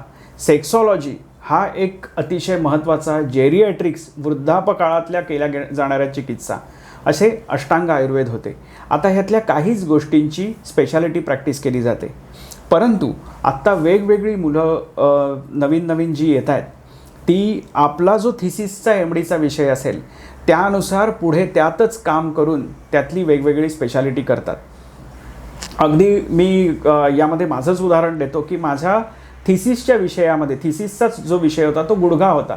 गुडघ्याच्या संबंधित विविध व्याधी, ज्यामध्ये नंतर अभ्यास करताना इंटरेस्ट डेव्हलप होत गेला आणि केवळ त्याच्याशी रिलेटेड मग अस्थी, सांधे आणि मणके या संदर्भात अभ्यास करायला लागलो किंवा त्या विषयातले पेशंट्स जास्त बघायला लागल्यावर एक प्रकारची तुम्हाला गोडी निर्माण व्हायला लागते आणि मग आता फक्त तेवढ्या विषयापुरता मर्यादित ठेवूनसुद्धा खूप अभ्यास करता येतो आणि अनेक रुग्णांना त्यानुसार तुम्ही चांगल्या पद्धतीनं चिकित्सासुद्धा देऊ शकता. त्याचप्रमाणे प्रोक्टॉलॉजी किंवा गुदद्वारासंबंधी विकार, केवळ गायनेकॉलॉजी म्हणजे स्त्री विशिष्ट व्याधी आणि त्यांची चिकित्सा, असं त्वचा विकार असं करणारे सुद्धा अनेक वेगवेगळे वैद्य, डॉक्टर्स आहेत आणि स्पेसिफिक त्या विषयांची चिकित्सा करून रुग्णांना रुग्णहितार्थ सेवा देणारे अनेक लोक आहेत. डॉक्टर, सर्वसामान्य लोकांचा असा एक समज आहे की आयुर्वेदिक उपचार केल्यानंतर गुण यायला खूप वेळ लागतो, अनेक दिवस औषध घ्यायला लागतं आणि काही लोक याच्या पुढे जाऊन असंही म्हणतात की आयुर्वेद हे शास्त्रच नाही आहे. तर त्या आरोपांबद्दल किंवा या गैरसमजांबद्दल तुम्ही काय सांगाल? खूप मोठ्या प्रमाणात होत असलेलं कमरेतलं दुखणं अगदी 2 माणसांना जवळ घेऊन किंवा कुबड्या घेऊन किंवा वॉकर घेऊन किंवा व्हीलचेअरवर येणारे अनेक रुग्ण ऑर्थोपेदमध्ये आहेत. पत्रपोट्टली पिंडस्वेद आणि त्यानंतर केलेल्या रक्तमोक्षणानंतर ते चालत जाताना दिसतात. आयुर्वेद ही मूलगामी चिकित्सा आहे, लाक्षणिक चिकित्सा नाही. आयुर्वेदाचं जे बेसिक फिलॉसॉफी आहे त्याच्यामध्ये केवळ आत्ता हे लक्षण दिसतंय ते कमी करावं हे अपेक्षित नसून शुद्ध आयुर्वेदिक चिकित्सेमध्ये त्याची मूलगामी, त्याचे कार्यकारण मीमांसा काय आहे, त्याची संप्राप्ती मांडण्याची पद्धत आहे आणि त्यानुसार मूलगामी चिकित्सा ही केली जाते. म्हणून हे करत म्हणजे तात्पुरता वेदनाशमन होतं, हा एक भाग. कुठल्याही शास्त्राने तसंच होतं. परंतु वेदना शमल्यानंतर तो व्याधी बरा करण्यासाठीची एक मोठी प्रोसिजर असते. ती पूर्ण प्रोसेस, त्याच्यामध्ये आलेलं पथ्य असेल, औषधं असेल, वेगवेगळ्या अवस्थानुरूप औषधं असतील, अपुनर्भवार्थ केली गेलेली रसायन चिकित्सा असेल, म्हणजे परत होऊ नये म्हणून केली गेलेली रसायन चिकित्सा असेल, असा त्याचा क्रम ठरलेला आहे. बऱ्याच वेळा आत्तापर्यंत असं होत होतं, आता हे प्रमाण कमी झालं आहे, परंतु अगदी आता रुग्ण मृत्यूशय्येवर आहे तेव्हा एखाद्या आयुर्वेदाचार्याला बोलावलं जातं आणि विचारलं जातं, अहो आता आयुर्वेदात काही आहे का. अगदी शेवटच्या क्षणी किंवा अगदी जीर्ण झाल्यानंतर व्याधी, त्या शरीराची चाळण झाल्यानंतर जर तुम्ही आयुर्वेदाकडे आलात तर सगळीकडे मिळतं तसंच उत्तर आपल्याला मिळू शकतं. परंतु जर पहिल्यापासून आपण आयुर्वेदाचा अंगीकार केलात, वैद्यांना तुम्ही जर ही संधी दिलीत, तर निश्चितपणे खूप चांगल्या पद्धतीनं चिकित्सा करता येऊ शकते. हा माझा वैयक्तिक अनुभव आहे. गेली 15 वर्ष मी डोंबिवलीत प्रॅक्टिस करत असताना आता असे अनेक लोक आहेत की फर्स्ट चॉईस म्हणून ते आयुर्वेद नावाच्या शास्त्राला निवडतात आणि चांगले बरे होताना सुद्धा त्यातून ते दिसत आहेत. त्यामुळे आयुर्वेद हे शास्त्र तर आहेच, पण केवळ लाक्षणिक चिकित्सा देणारं शास्त्र नव्हे, केवळ लक्षणं बरं करणारं नव्हे, तर मूलगामी ते का होतं आहे त्याचे हेतू दूर करणारं आणि त्यानुसार चिकित्सा देणारं, तिथल्या धातूंना बळ देऊन त्यासाठी रसायन चिकित्सा करणारं औषध आहे. दम्याचा पेशंट आहे, वारंवार दम्याची वेगावस्थेतली, म्हणजे दम्याचा अटॅक म्हणतात त्याला, त्यावेळी केली जाणारी चिकित्सा वेगळी. परंतु वर्धमान पिंपळीसारखी काही रसायन औषधं आहेत ज्याने फुफ्फुसांमधलं रक्ताचं संवहन वाढतं आणि त्यामुळे फुफ्फुसांची कार्यक्षमता वाढते. हे तुम्ही जर टेस्ट करून बिफोर आफ्टर बघितलं तर कळेल. वर्धमान पिंपळी जर तुम्ही थंडीमध्ये आणि दर पावसाळ्यामध्ये 21 दिवसांचा कोर्स असतो, 100 पिंपळ्या आम्ही दुधातून खायला घालतो पेशंटला, हे जर केलं तर दम्याच्या पेशंटमध्ये फायदा दिसतो, त्याची वेगावस्था कमी होताना दिसते. पूर्वी 100 ग्रॅम दुखायचं डॉक्टर, आता 20 ग्रॅम दुखतं. पूर्वी दर 72 तासांनी मला वेग यायचा किंवा अटॅक यायचा, आता मला 5-5 दिवस किंवा महिन्यातनं एकदा अटॅक येतो. माझी सगळी औषधं कमी झाली हे सांगू शकतो रुग्ण. हे कशामुळे? तर अवेगकालीन केलेली अपुनर्भवासाठी, म्हणजे परत व्याधी होऊ नये त्यासाठी केली गेलेली रसायन चिकित्सा, ज्याच्यामुळे फुफ्फुसांचं बल, अवयवाचं त्या बल अतिशय चांगल्या पद्धतीने वाढतं. असे वेगवेगळ्या व्याधींमध्ये वेगवेगळी रसायन चिकित्सासुद्धा सांगितलेली आहे आणि हे आयुर्वेदाचं वैशिष्ट्य आहे. त्यामुळे ही चिकित्सा घेताना परत एकदा मी एम्फसाइज करून सांगेन, जो शिकलेला आहे त्याच्याकडे जा. अर्धवट म्हणजे वेगवेगळ्या ठिकाणी कामं करणारी आणि पदवीधर नसलेले अशा लोकांकडे जाऊ नका. त्याचा तोटा होईल, ज्याचं आयुर्वेदाचं नाव खराब होण्यामध्ये योगदान जाईल. त्यामुळे तसं नको. आपण शिकलेल्यांकडून याची ट्रीटमेंट करून घ्या. डॉक्टर, तुम्ही खूप छान माहिती देत आहात. तर आयुर्वेदामध्ये रसशास्त्र नावाचा एक विषय आहे, तर त्याबद्दल आम्हाला काय सांगाल? रसशास्त्र म्हणजे आयुर्वेदातली एक क्रांती होती. आयुर्वेदीय औषधीकरणामधली क्रांती म्हणजे रसशास्त्र. धातूंची वेगवेगळी भस्म ही याच्यामध्ये करायला शिकवलं गेलं. पारद किंवा पारा हा याच्यामध्ये वापरायला सुरुवात झाली. आपल्याला हे ऐकल्यावरच भीती वाटायला लागेल, कारण आपल्याला हे माहिती आहे की वेगवेगळी मेटल्स वापरतात किंवा पारा हा विषारी आहे. परंतु मित्र हो, मी अगदी कळकळीने तुम्हाला सांगू इच्छितो, इनऑर्गॅनिक द्रव्य किंवा ज्याला आपण म्हणू शकतो की प्रक्रिया न करता केलं गेलेलं अजैविकतेपासून बनवलेलं ऑर्गॅनिक द्रव्य म्हणजे धातूचं भस्म होय. म्हणजे सोनं आहे आणि त्याचं भस्म इनऑर्गॅनिक असतं सोनं, म्हणजे जे शरीराला सात्म्य नसतं तिथपासून ते शरीराला सात्म्य करण्यापर्यंतची प्रोसेस म्हणजे भस्म. तुम्ही पोळी कच्ची खाल्लीत, तूप न लावता खाल्लीत, तुम्हाला त्रास होईल की नाही? होईल. तसंच जर भस्म कच्चं राहिलं, चुकीचं तयार केलं गेलं तर त्रास होईल? हो होईल. किडनी खराब होईल? नक्की होईल. लिव्हरला त्रास होईल? हो होईल. परंतु जर पक्व किंवा व्यवस्थित बनवलेलं भस्म जर असेल तर हे त्रास होत नाहीत. रसशास्त्र ही या भस्मांवर केली गेलेली प्रक्रियेचं शास्त्र आहे. रसशास्त्र हे पारा आणि गंधक ह्या विषारी द्रव्यांपासून अनेक बनवलेले जैविक वेगवेगळे औषधं आहेत आणि या सगळ्याचा खूप चांगला परिणाम हा होत असतो. आजही एक लक्षात ठेवा, किडनी डिसीज हा डायबिटीसमुळे होतो. किडनी डिसीजसाठी कुठलेही भस्म खूप मोठ्या प्रमाणात वापरली आहेत आणि त्याने त्रास झाला आहे किडनीला असं दिसत नाही. त्यामुळे ही सगळ्यात महत्त्वाची गोष्ट लक्षात घ्या. डॉक्टर, आयुर्वेदाची प्रॅक्टिस करणारे बरेच डॉक्टर्स आणि वैद्यराज आपल्याला समाजामध्ये दिसतात, पण आयुर्वेदाची ट्रीटमेंट देणारं परिपूर्ण हॉस्पिटल असं कुठे दिसत नाही. तर ठाणे जिल्ह्यामधलं पहिलं प्रोफेशनल हॉस्पिटल ऑर्थोवेद तुम्ही सुरू केलं, त्याच्यामागे काय प्रेरणा होती? हा एक खूप छान प्रश्न आहे. 7 वर्षापूर्वी जेव्हा मी माझ्या थिसिसच्या कामानिमित्त मला काही एक्सरेज हवे होते, म्हणून डॉक्टर जयंत गोखले नामवंत ऑर्थोपेडिक सर्जन आहेत, त्या सरांकडे गेलो आणि मला काही त्यावेळी रुग्ण बघायचे होते आणि काही एक्सरेज हवे होते आणि काही डिस्कशन करता आलं तर, म्हणून मी तिथे वळलो. कालांतराने वेगवेगळे मुद्दे येत गेले, चर्चिले गेले. यावेळी मला सरांनी असा एक विचारलं प्रश्न की 10 वाजता तुम्ही दवाखाना बंद करून जाता आणि समजा रुमॅटॉइड आर्थरायटिसचा एखादा पेशंट वेदनेने विव्हळत असलेला तुम्हाला रात्री 2 वाजता फोन करतो, त्यावेळी तुम्ही काय करता? तर हा प्रश्नच मला कधी पडला नव्हता अगदी खरं सांगायचं तर, किंवा त्या पद्धतीचं मानसिक जडणघडण किंवा ट्रेनिंगच माझं झालं नव्हतं. मी विचार करायला लागलो काय करतो. त्याचं सिंपल उत्तर असं होतं की असं एक संपूर्ण चिकित्सालय आपलं असलं पाहिजे की जे 24/7 रुग्णसेवा देतं. रात्री 2 वाजतासुद्धा दुखायला लागल्यावर मी काही फोनवरून कन्सल्टेशन देण्याचा प्रश्न येत नाही, पण पेशंट जर आला तर आपल्याला ट्रीटमेंट करता आली पाहिजे. दुसरी ह्यातली महत्त्वाची गोष्ट अशी होती की वेगवेगळ्या ठिकाणाहून, मग ठाणे असेल, पुणे असेल, नाशिक असेल, अगदी विदेशातून सुद्धा अनेक पेशंट येतात, आयुर्वेदाची चिकित्सा घेतात. जर यांना राहून ट्रीटमेंट घेता आली तर हा विचार डोकवायला लागला. असे वेगवेगळे व्हीलचेअरवरनं येणारे पेशंट्स आहेत की जे उठूही शकत नाहीत, प्रचंड वेदना होतात. काय करता येईल? ॲडमिट होऊन ट्रीटमेंट करता येईल. त्यावेळी डॉक्टर गोखले सरांच्याच प्रेरणेमुळे आम्ही ऑर्थोवेद हे हॉस्पिटल सुरू केलं, जिथे 24/7 डॉक्टर, शिकलेला डॉक्टर उपस्थित असतो आणि तो वेगवेगळ्या पद्धतीनं चिकित्सा देतो. त्यामुळे रात्रीसुद्धा, पहाटेसुद्धा, कुठल्याही अवेळीसुद्धा आपल्याला तिथे चिकित्सा घेता येऊ शकते. आमच्या मर्यादेत येणाऱ्या सगळ्या विषयांमध्ये आम्ही योग्य ती चिकित्सा नक्की करू शकतो, हे आम्हाला ऑर्थोवेदमधून सांगता यायला लागलं.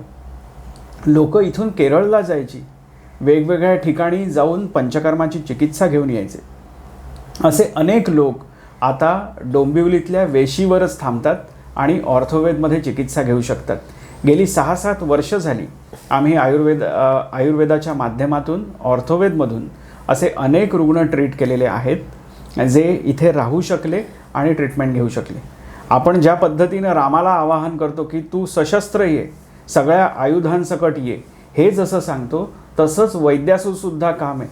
तो सगळ्या आयुधांसकट, त्याची आयुधं म्हणजे त्याचं दवाखाना असेल, त्याच्याशी लागणारी वेगवेगळी इन्स्ट्रुमेंट्स असतील, वेगवेगळी औषधं असतील, या सगळ्या आयुधांसकट जर आपण उपस्थित असलो तर निश्चितपणे वेगवेगळ्या व्याधींमध्ये आणि त्याच्यातल्या वेगवेगळ्या वेगवेगळ्या जे अवस्था असतात त्यांच्यामध्ये आपण योग्य ती चिकित्सा देऊ शकतो, जास्तीत जास्त देण्याचा प्रयत्न करू शकतो. रुग्णांना जास्तीत जास्त सेवा देऊन त्यांना योग्य तो फायदा आरोग्यविषयक आपण देऊ शकतो.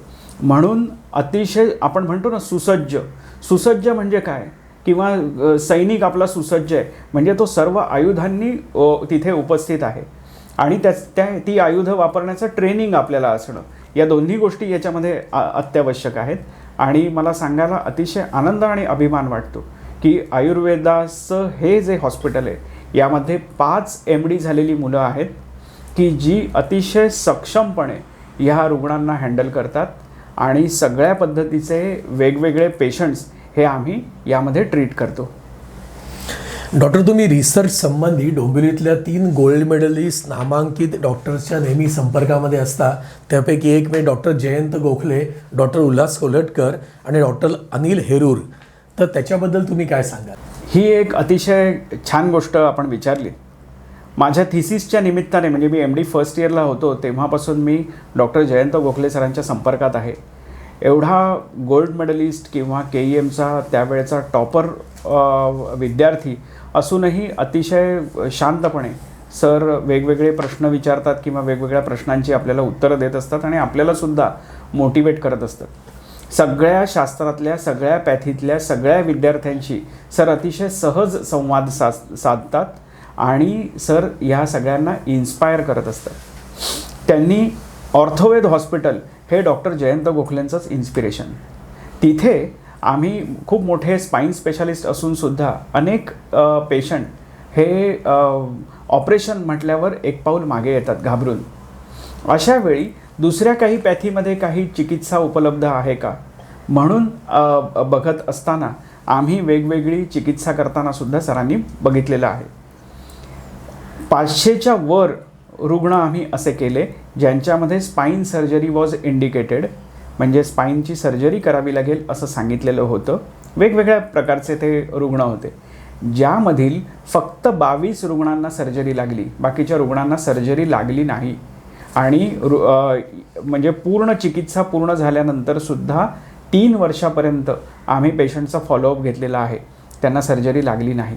अशा पद्धतीने आम्ही वेगवेगळी ट्रीटमेंट या करून बघितल्या. संपूर्ण आयुर्वेदाच्या माध्यमातून ट्रीट झालेले पेशंट्ससुद्धा बघितले.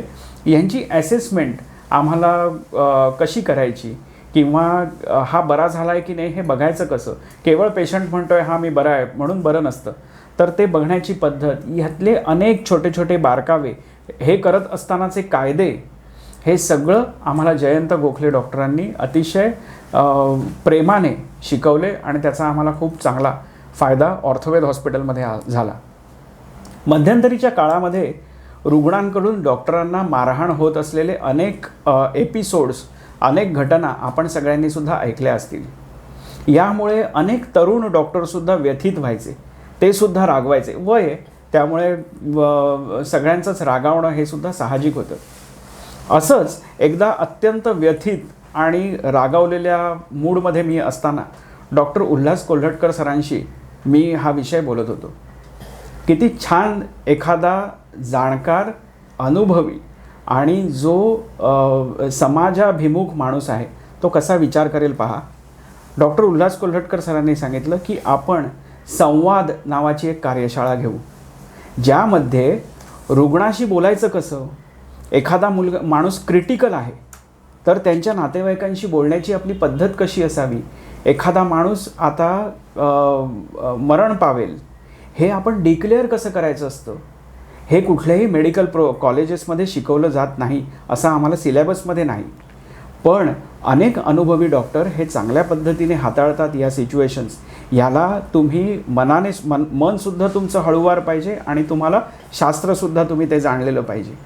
अशी कार्यशाळा आम्ही घेतली, ज्याला आम्हाला अतिशय चांगला प्रतिसाद मिळाला. वेगवेगळी तरुण डॉक्टर मुलं एकत्र आली आणि तुम्हाला गंमत सांगतो, फक्त BAMS नाही, MBBS, डेंटिस्ट, सगळ्या प्रकारची याला विद्यार्थी आले होते. विद्यार्थी मी म्हणत नाही, सगळे डॉक्टर्स होते, 40च्या पुढचे सुद्धा होते. पण त्यांनी बोलावं कसं हे शिकवण्याची अतिशय उत्तम हातोटी असलेले डॉक्टर उल्हास कोल्हटकर, त्यांनी ही कार्यशाळा फारच चांगल्या पद्धतीने राबवली आणि त्याचा लोकांना फायदा आपल्या प्रॅक्टिसमध्ये दिसून आला. कॅन्सरमध्ये उपचार करत असताना आयुर्वेदामध्ये काही आहे का असं अनेक रुग्ण विचारतात. अनेक रुग्ण आशेने अशा ठिकाणी जातात जे शिकलेले नसतात आणि तिथे त्यांचे बरेच पैसेही जातात. चुकीच्या आशा दाखवल्या गेल्यामुळे नंतर त्यांच्यावर आपल्यावर आपण फसवले गेलो आहे असं एक भावना निर्माण होते. अशा अनेक गोष्टी होत असताना डॉक्टर अनिल हेरूर यांनी आमच्याशी संवाद साधला. सर अतिशय प्रोॲक्टिव्ह आहेत, आपल्या रुग्णहित जपणारा एक अतिशय सेन्सिटिव्ह डॉक्टर आपण म्हणू शकतो. ॲज अ सर्जन म्हणून तर HOD आहेत ते फोर्टिस हॉस्पिटलचे, त्यामुळे त्यांच्या कौशल्याचा प्रश्न येतच नाही. परंतु समाजहित किंवा रुग्णहित आपण त्याला कसं जागावं याचं एक अतिशय चांगलं उदाहरण आहे. आमची चर्चा होत असताना त्यांनी वेगवेगळे असे मुद्दे आम्हाला सांगितले. कॅन्सरचे रुग्ण हाताळणं, तपासणं याचा अनुभव आम्हाला नव्हता. यांनी अतिशय चांगल्या पद्धतीने आम्हाला तो अनुभव दिला. वेगवेगळ्या केसेस दाखवल्या, त्याच्याबद्दलचं एक्सप्लेनेशन सांगितलं. खूप साध्या भाषेत सांगून खूप चांगल्या पद्धतीने आम्हाला तो विषय समजावून दिला. त्यानंतर आम्ही अभ्यास करायला सुरुवात केली. 4 वेगवेगळे ग्रुप्स आम्ही बनवले. With chemotherapy, with radiation, post operative म्हणजे सर्जरी झाल्यानंतर ज्यात काही करता येऊ शकणारच नाही असे कोलॅन्जिओ कार्सिनोमासारखे महाभयंकर कॅन्सर्स, असे 4 ग्रुप आम्ही केले. आम्ही 200च्या वर केसेस केल्या आणि खूप चांगल्या पद्धतीने ते लिहून पण काढले. छोट्या लक्षणांपासून ते मोठे काही रिसर्च आम्ही करून बघितले, काही ऑब्झर्वेशन्स करून बघितली आणि ह्या सगळ्यामध्ये एकच गोष्ट आम्हाला अपेक्षित होती आणि ती म्हणजे रुग्णहित. कॅन्सर हा दुर्धर व्याधी आहे, आपल्यालाही सगळ्यांना माहिती आहे, नातेवाईकांनाही सगळ्यांना कळत असतं. पण ह्या सगळ्यामध्ये कुठेही फसलं न जाता योग्य ती ट्रीटमेंट आणि ह्या सगळ्याबरोबर त्यांचं क्वालिटी ऑफ लाईफ इम्प्रूव्ह व्हावं यासाठी खूप छान पद्धतीने आम्ही या 200च्या वर केसेस केल्या आणि आजही आम्ही अशा अनेक केसेस करतो आहोत. रुग्णांना महाग पडणार नाही आणि ॲट द सेम टाईम त्यांना फायदा होत जाईल कॅन्सरसारख्या व्याधींमध्ये आयुर्वेदानुसार. ह्याचं आम्ही काही प्रोटोकॉल्स बनवले आणि जे आत्ता समाजाला अतिशय चांगल्या पद्धतीने मार्गदर्शन करत आहे. डॉक्टर, तुम्ही बरीच उत्तम माहिती देत आहात. तुमचं आयुर्वेदातलं ज्ञान जबरदस्त अगाध आहे. तुमचे विचारसुद्धा खूप पॉझिटिव्ह आहेत. तुम्ही ज्या वेळेला ऑर्थोवेद हे हॉस्पिटल तयार केलं त्याच्या निर्मितीमध्ये लोकांचं सहकार्य कसं लाभलं आणि लोकांनी त्याच्याकडे एकंदर कुठल्या दृष्टीने पाहिलं, म्हणजे तुम्हाला लोकांचा जो काय ॲप्रोच होता या हॉस्पिटलकडे बघण्याचा, त्याच्याबद्दल काय सांगावं असं वाटतं? या सगळ्यामध्ये मी जेव्हा प्रॅक्टिस करत होतो एका दवाखान्यामध्ये, माझा दवाखाना पेंडसेनगरला आहे, तेव्हा माझ्याकडे काही विद्यार्थी शिकायला यायचे.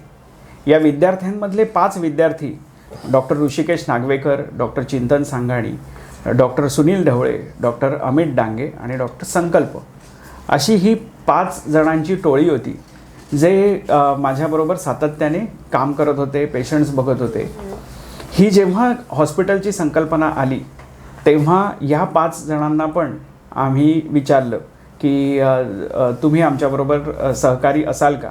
आणि अतिशय आनंदाने, इथे म्हणाले विचारण्याचा हा प्रश्नच येत नाही, आणि अतिशय आनंदाने ही मुलं आम्हाला जॉईन झाली. बघता प्रत्येकाने आपली जबाबदारी वाटून घेतली आणि काम करायला सुरुवात केली. खूप छान केसेस आम्ही करत असताना एका गोष्टीबद्दल मला सांगावं असं वाटेल.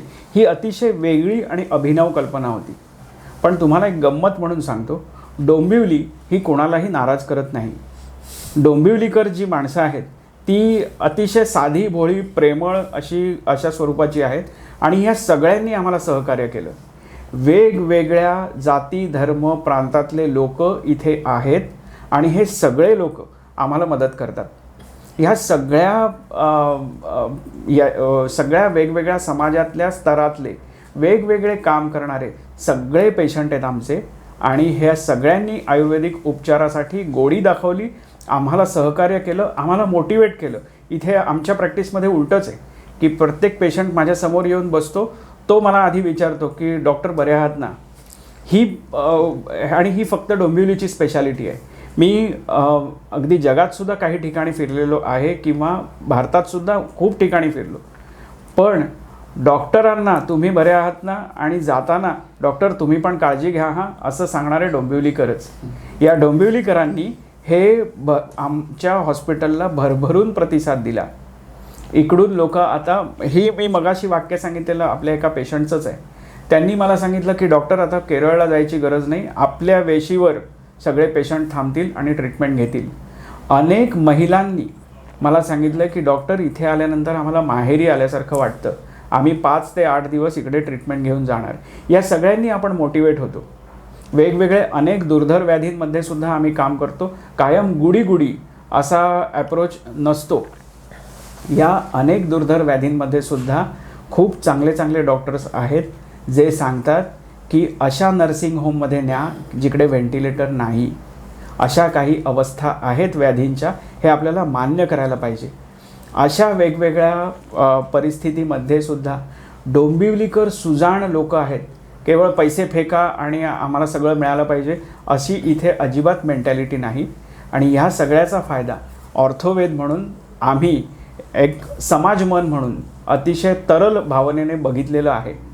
ह्या सगळ्यांनी आम्हाला मदत केली आणि ऑर्थोवेद बघता बघता 7 वर्ष अतिशय छान पद्धतीने पुढे आलं आणि हे पुढे जातच आहे. मलासुद्धा पहिल्यांदा असं वाटलं होतं की अरे आपण एवढं हॉस्पिटल काढलं आहे, चालेल की नाही, एवढ्या लोकांचं सगळं होईल की नाही, पण असं अजिबात नव्हतं. भरभरून लोकांनी प्रतिसाद दिला आणि आम्ही याबद्दल या सर्व रुग्णांचे निश्चित ऋणी राहू. डॉक्टर, सध्या जगाला ग्रासून टाकणारा प्रश्न म्हणजे कोविड-19. तर ह्या कोविड-19 आणि आयुर्वेदिक उपचार पद्धती याच्याबद्दल तुम्ही काय सांगाल? अतिशय छान आणि महत्त्वाचा असा प्रश्न आहे की आयुर्वेदात कोविड सांगितलं आहे का, इथपासून लोक कुठलेही प्रश्न विचारतात. परंतु मी एक सुश्रुत संहितेमधलं निदान स्थानातलं एक सूत्र सांगतो आणि या विषयाला थोडंसं हात घालू इच्छितो. प्रसंगात, गात्र संस्पर्शात, निश्वासात, सहभोजनात, सहशय्यासनाच्चापी, वस्त्रमाल्यानुलेपनात. म्हणजे प्रसंगात म्हणजे संग म्हणजे एकमेकांबरोबरची सोबत, गात्र संस्पर्शात एकमेकांच्या अवयवाला, हाताला, पायाला असा स्पर्श होणं, निश्वासात केवळ निश्वास, ड्रॉपलेट इन्फेक्शन, सहभोजनात एकमेकांचं उष्ट खाल्ल्यावर, सहशय्यासनाच्चापी सहशय्या केल्यावर, तुम्हाला HIV काही वर्षांपूर्वीचा आठवत असेल तर, वस्त्रमाल्यानुलेपनात एकमेकांची वस्त्र घातल्यानंतर खरूज होतो, कुष्ठम ज्वरश्च शोषश्च नेत्राभिषंद एवच औपसर्गिक रोगाश्च संक्रामंती नरांनरम.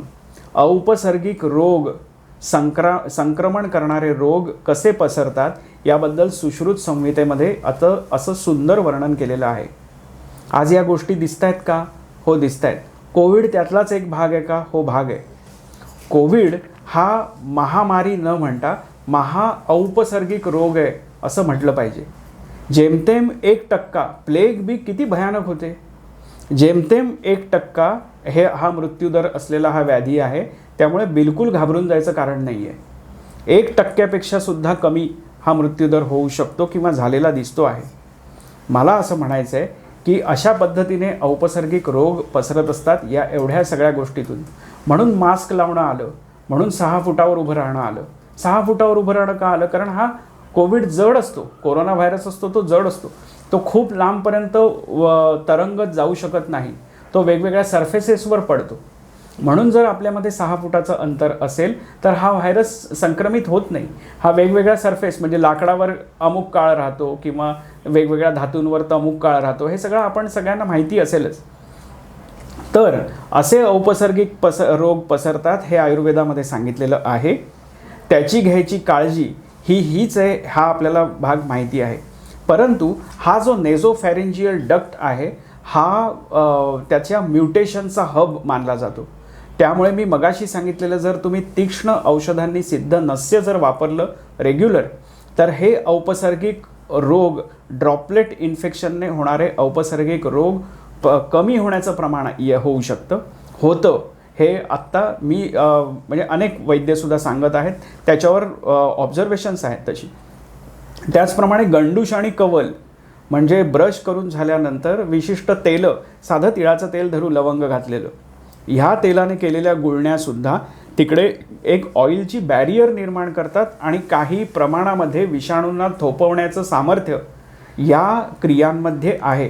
दिनचर्येमध्ये करण्यात येणारी ही अतिशय सामान्य साधीशी गोष्ट आहे. वाफारा घेणं आहे का? पुन्हा हा प्रश्न येतो की नाही, वाफेचं तापमान आणि कोरोनाच्या जंतूंचं तापमान वगैरे वगैरे ह्याच्यावर उहापोह न करता त्या वाफेमुळे शरीर तुमचं कसं रिॲक्ट करतं, त्याची इम्युन सिस्टीम कशी रिॲक्ट करते हे महत्त्वाचं असतं. वाफेने कोरोना मरतो का असा त्याच्यातला भाग नसून वाफ घेतल्यामुळे शरीरातले सेल्स शरीरातली इम्युन सिस्टीम कशी इमिजिएट रिॲक्ट करते ह्याच्यावर कोविड थांबवला जातो. त्यामुळे प्रश्न विचारताना सुद्धा शास्त्रकर्ते किंवा वैज्ञानिकांनी हा भाग लक्षात घेणं खूप गरजेचं आहे. काही औषधं आहेत का? हो, कफज ज्वरावरची अनेकविध वेगवेगळी औषधं, अगदी त्रिभुवन कीर्तीपासून अनेक औषधं आपल्याला घेता येतात. ऑक्सिजन वाढतो का तुमच्या औषधाने? थांबा, ऑक्सिजन वाढू शकतो, पण ऑक्सिजन कमी होणाऱ्या रुग्णांचं प्रमाण हे फक्त 8 ते 10% आहे.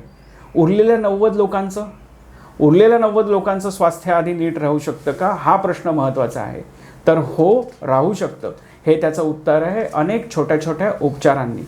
मग बेल आहे, तुळस आहे, कडुनिंब आहे, यासारखी अनेक वेगवेगळी औषधं वैद्यांच्या सल्ल्याने तुम्ही वापरा. पटकन घाबरून जाऊ नका की अरे बापरे, कोरोना म्हणजे फक्त हॉस्पिटलायझेशन नाही. कोरोनातले 90% रुग्ण हे घरी आणि व्यवस्थित ट्रीट होऊ शकत आहेत. मॉडरेट केसेससुद्धा या व्यवस्थित बऱ्या होऊ शकतात. त्याबद्दल आपल्याला धीर धरणं ही गोष्ट खूप आवश्यक आहे.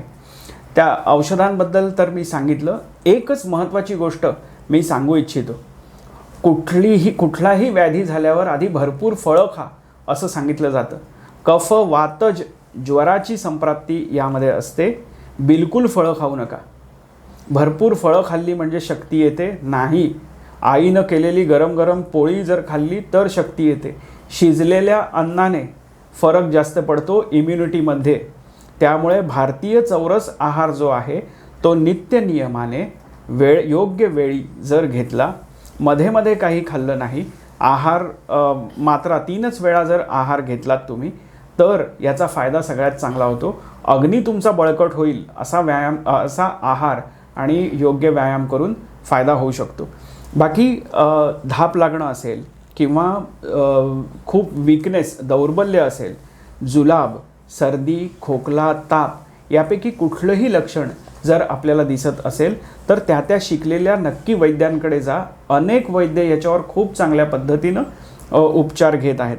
आपण हे विचारूही शकता की वैद्यांना त्या विशिष्ट व्याधीचा अनुभव आहे का? उत्तर हो असेल तर किंवा त्या वैद्यांनाच विचारा, मग मी कोणाकडून ट्रीटमेंट घेऊ, हे आपल्याला चांगल्या पद्धतीनं गाईड करू शकतील. अशा पद्धतीनं आपण कोरोनासारखं महामारी नव्हे, महाऔपसर्गिक व्याधीचं रोकथाम नक्की करू शकतो. डॉक्टर, कोरोना झाल्यानंतरची ट्रीटमेंट आणि कोरोना होऊ नये म्हणून पण ट्रीटमेंट असते किंवा त्याच्या अगोदर काही काळजी घ्यायची असते, तर आयुर्वेदिक उपचार पद्धती अशी आहे का की कोरोना होऊच नये म्हणून काय करता येईल?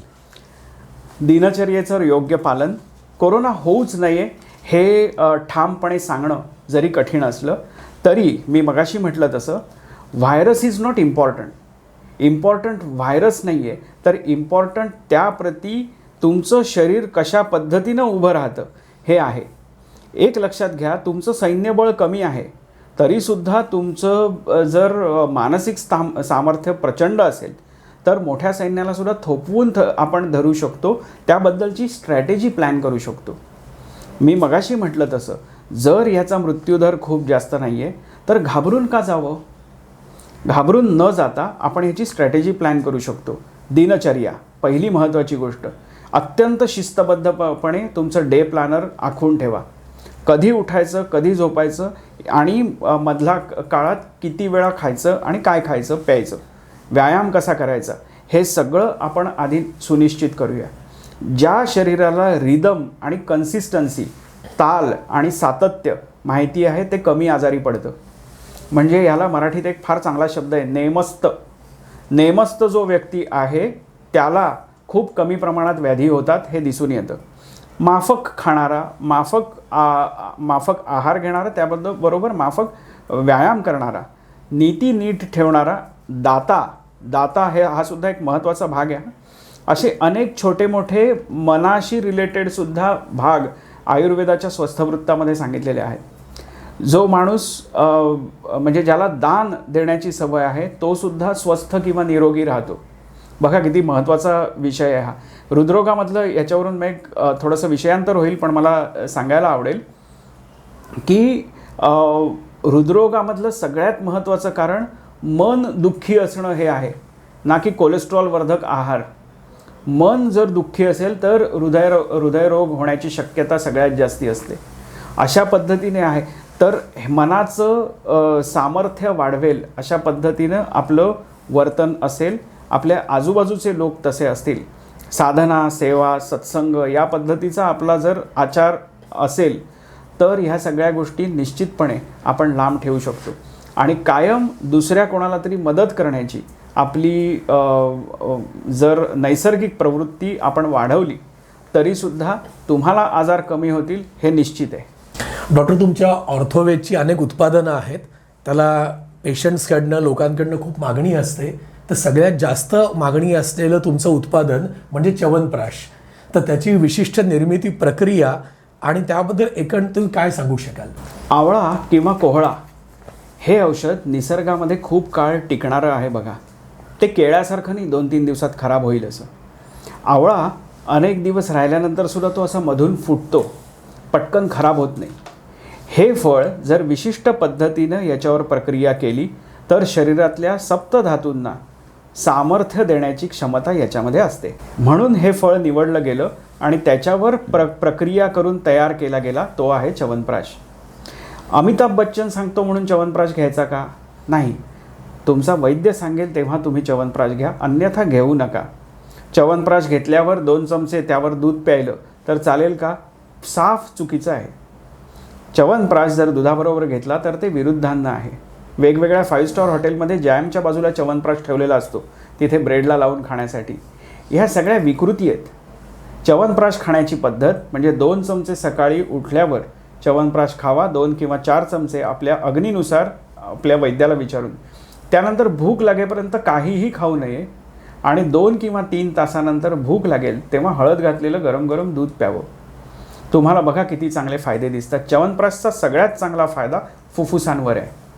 त्यामुळे फुफ्फुसांशी रिलेटेड ज्या रक्तवाहिन्या आहेत, ज्या ब्लड सर्क्युलेशन करतात, त्यांच्यावर त्यांचं सामर्थ्य वाढवण्याचं काम च्यवनप्राश करतो. आम्ही च्यवनप्राश कसा करतो?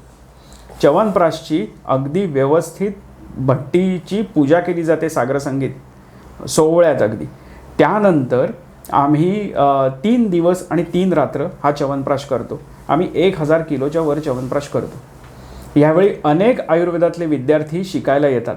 च्यवनप्राश हा एक विधीच आहे असं समजा. आयुर्वेदिक मुलांसाठी सुद्धा एक संस्कार आहे असं आपण समजूया. भैषज्य कल्पनेतला, औषधी निर्माणातला सगळ्यात मोठा कल्प म्हणजे च्यवनप्राश.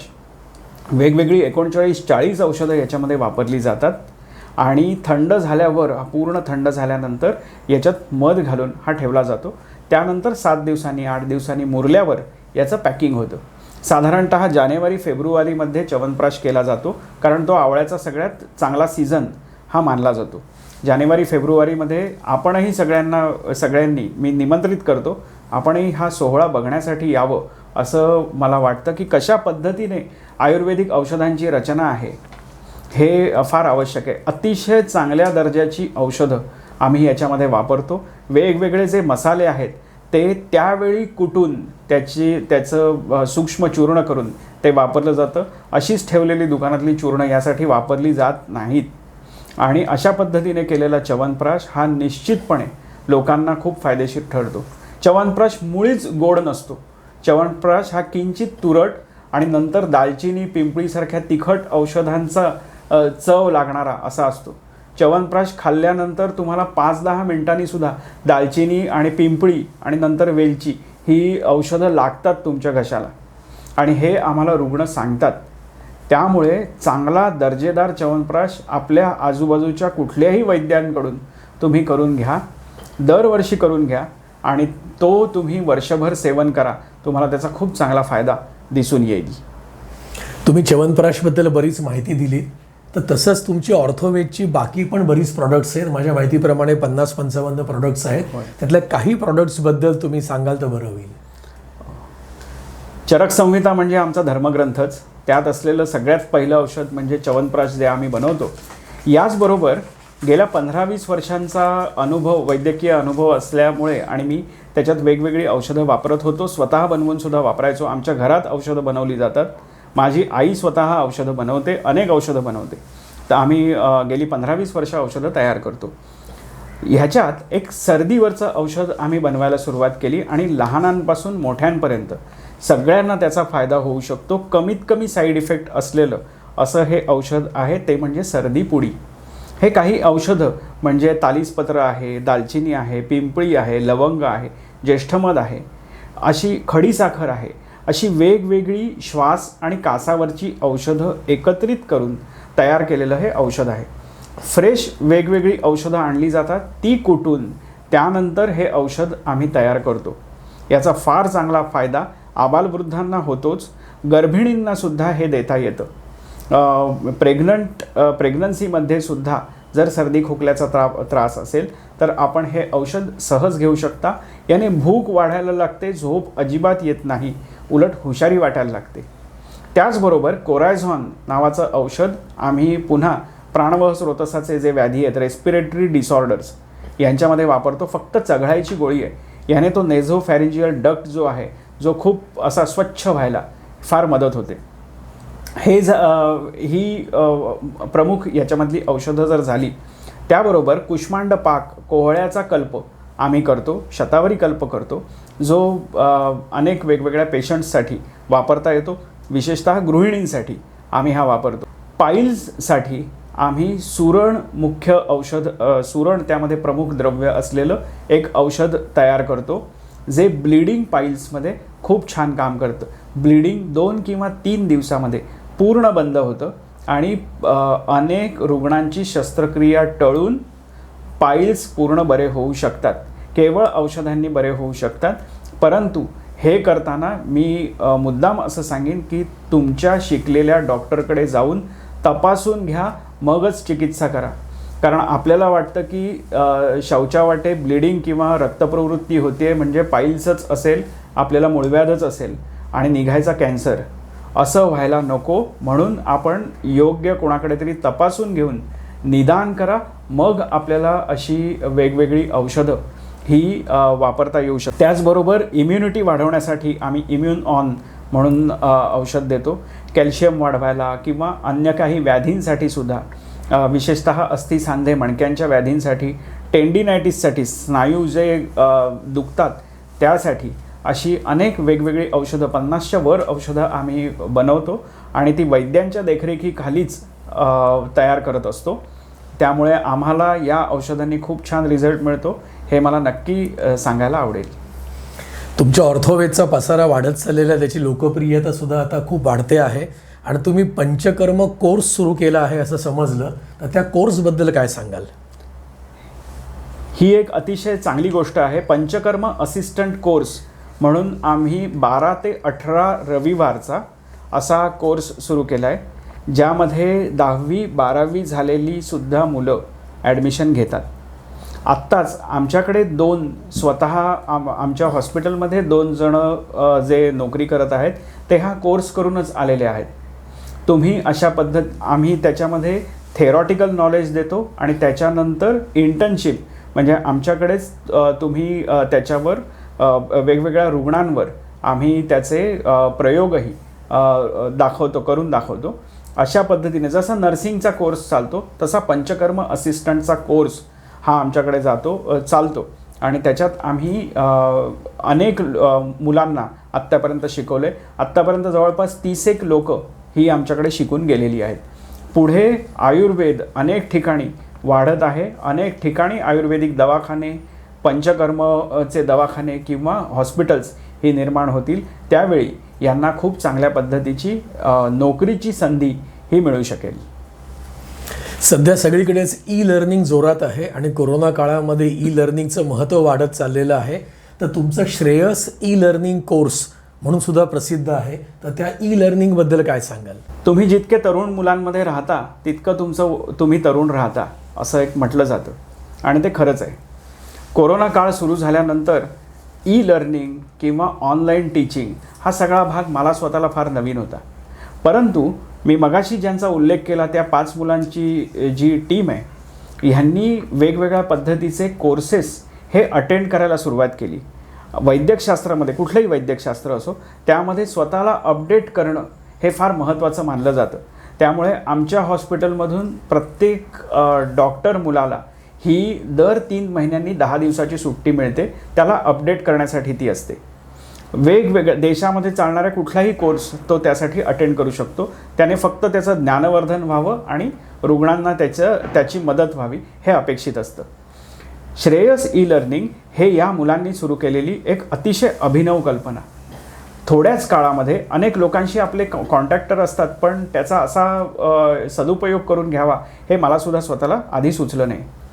आम्ही हळूहळू एक एक विषय तयार करून जो दैनंदिन जीवनामध्ये वेगवेगळ्या वैद्यांना लागतो तो घेऊन आम्ही त्याचे 10 स्पीकर्स जमा करायचो आणि ऑनलाईन टीचिंग आम्ही सुरू केलं. एका वर्षाच्या आत साधारण 700च्या पेक्षा जास्त लेक्चर्स आम्ही आयोजित केली.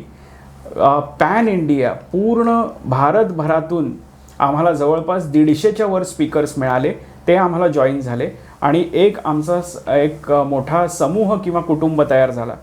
कोरोना काळातली ही अतिशय पॉझिटिव्ह गोष्ट आयुर्वेदिक शैक्षणिक क्षेत्रात झाली, ज्याच्यामध्ये अनेकांनी सहभाग घेतला. जवळपास 4 किंवा 5 हजाराच्या वर वेगवेगळ्या विषयांसाठी विद्यार्थी येऊन शिकून गेले. यातलीच आणखीन एक अभिनव कल्पना मी तुम्हाला सांगू इच्छितो. दररोज सकाळी सोमवार ते शनिवार 7 ते 7:20 आम्ही पॉडकास्ट सुरू केलं आहे. टोटल फ्री, संपूर्णपणे मोफत अशी ही सोय आहे, ज्याच्यामध्ये 7 वाजता तुम्ही तुमचा मोबाईल ऑन करा आणि 7:20पर्यंत टेड टॉक कसं असतं तसं एखाद्या विषयावर आयुर्वेदाचं मत काय आहे हे जाणून घेऊ शकता. गेले अनेक महिने आम्ही हा उपक्रम करतोय आणि त्याला अख्ख्या भारतातून अनेक वैद्य, अनेक विद्यार्थी हे उपस्थित राहतात आणि फार छान याचा आम्हाला स्वतःला सुद्धा फायदा झाला. तुम्ही आयुर्वेदिक ट्रीटमेंट देणारं हॉस्पिटल उभारलं, अनेक आयुर्वेदिक प्रॉडक्ट्स तयार केलीत, ई लर्निंग सुरू केलं, पंचकर्माचा कोर्स सुरू केलात. त्याचप्रमाणे तुम्ही Maharashtra university of health sciences यांच्या संयुक्त विद्यमाने काही कोर्सेस सुरू केलेले आहेत. तर त्या कोर्सेसबद्दल काय सांगाल? Maharashtra university of health sciences किंवा MUHS महाराष्ट्र आरोग्य विज्ञान विद्यापीठ हे अतिशय मोठं विद्यापीठ आहे, जिथे MBBS BAMS असे सगळे कोर्सेस चालतात. ते ह्या अंडर चालतात.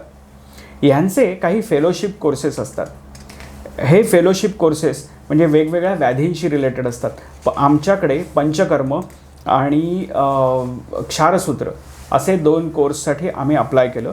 त्यानंतर आमच्याकडे सगळ्यात जास्त प्रमाणात ज्याचे रुग्ण येतात, रुमॅटॉलॉजी, आमवात, संधिवात किंवा वातरक्त असे जे व्याधी आहेत, तर आम्ही त्याचा एक कोर्स डिझाईन केला आणि त्याचं सबमिशन आम्ही MUHSमध्ये केलं. त्यावर खूप उहापोह झाला, त्याच्यावर बऱ्याच चर्चा झाल्या, आमच्या मुलाखती झाल्या.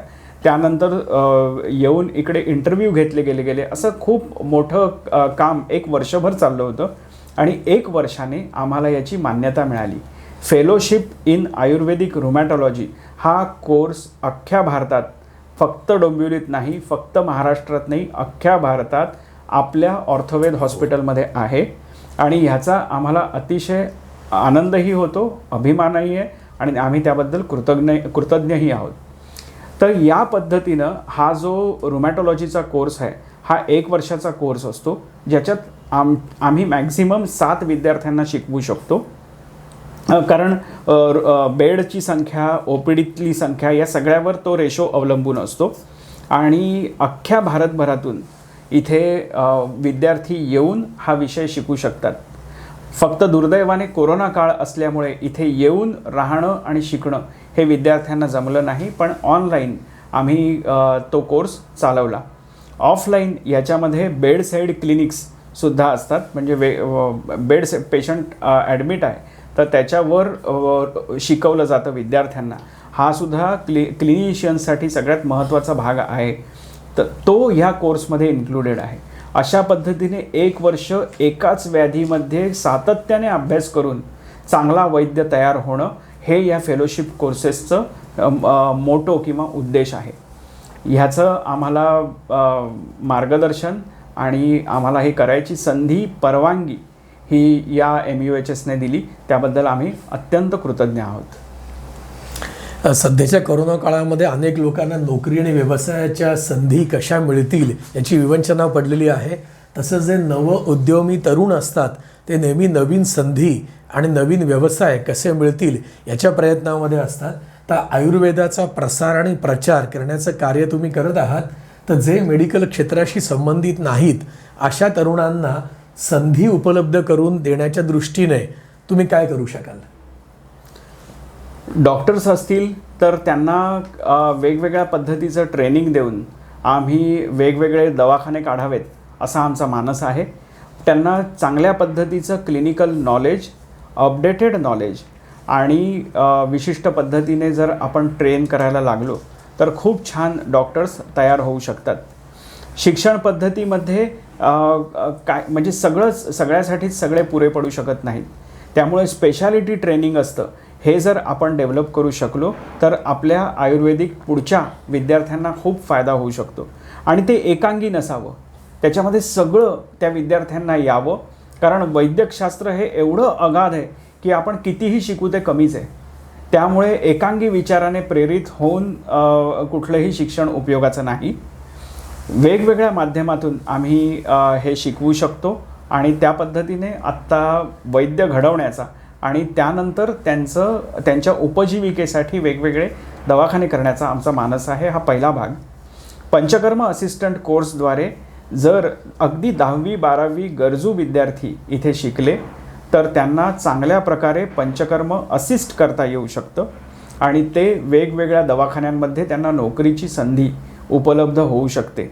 हाही त्यातला खूप महत्त्वाचा भाग आहे.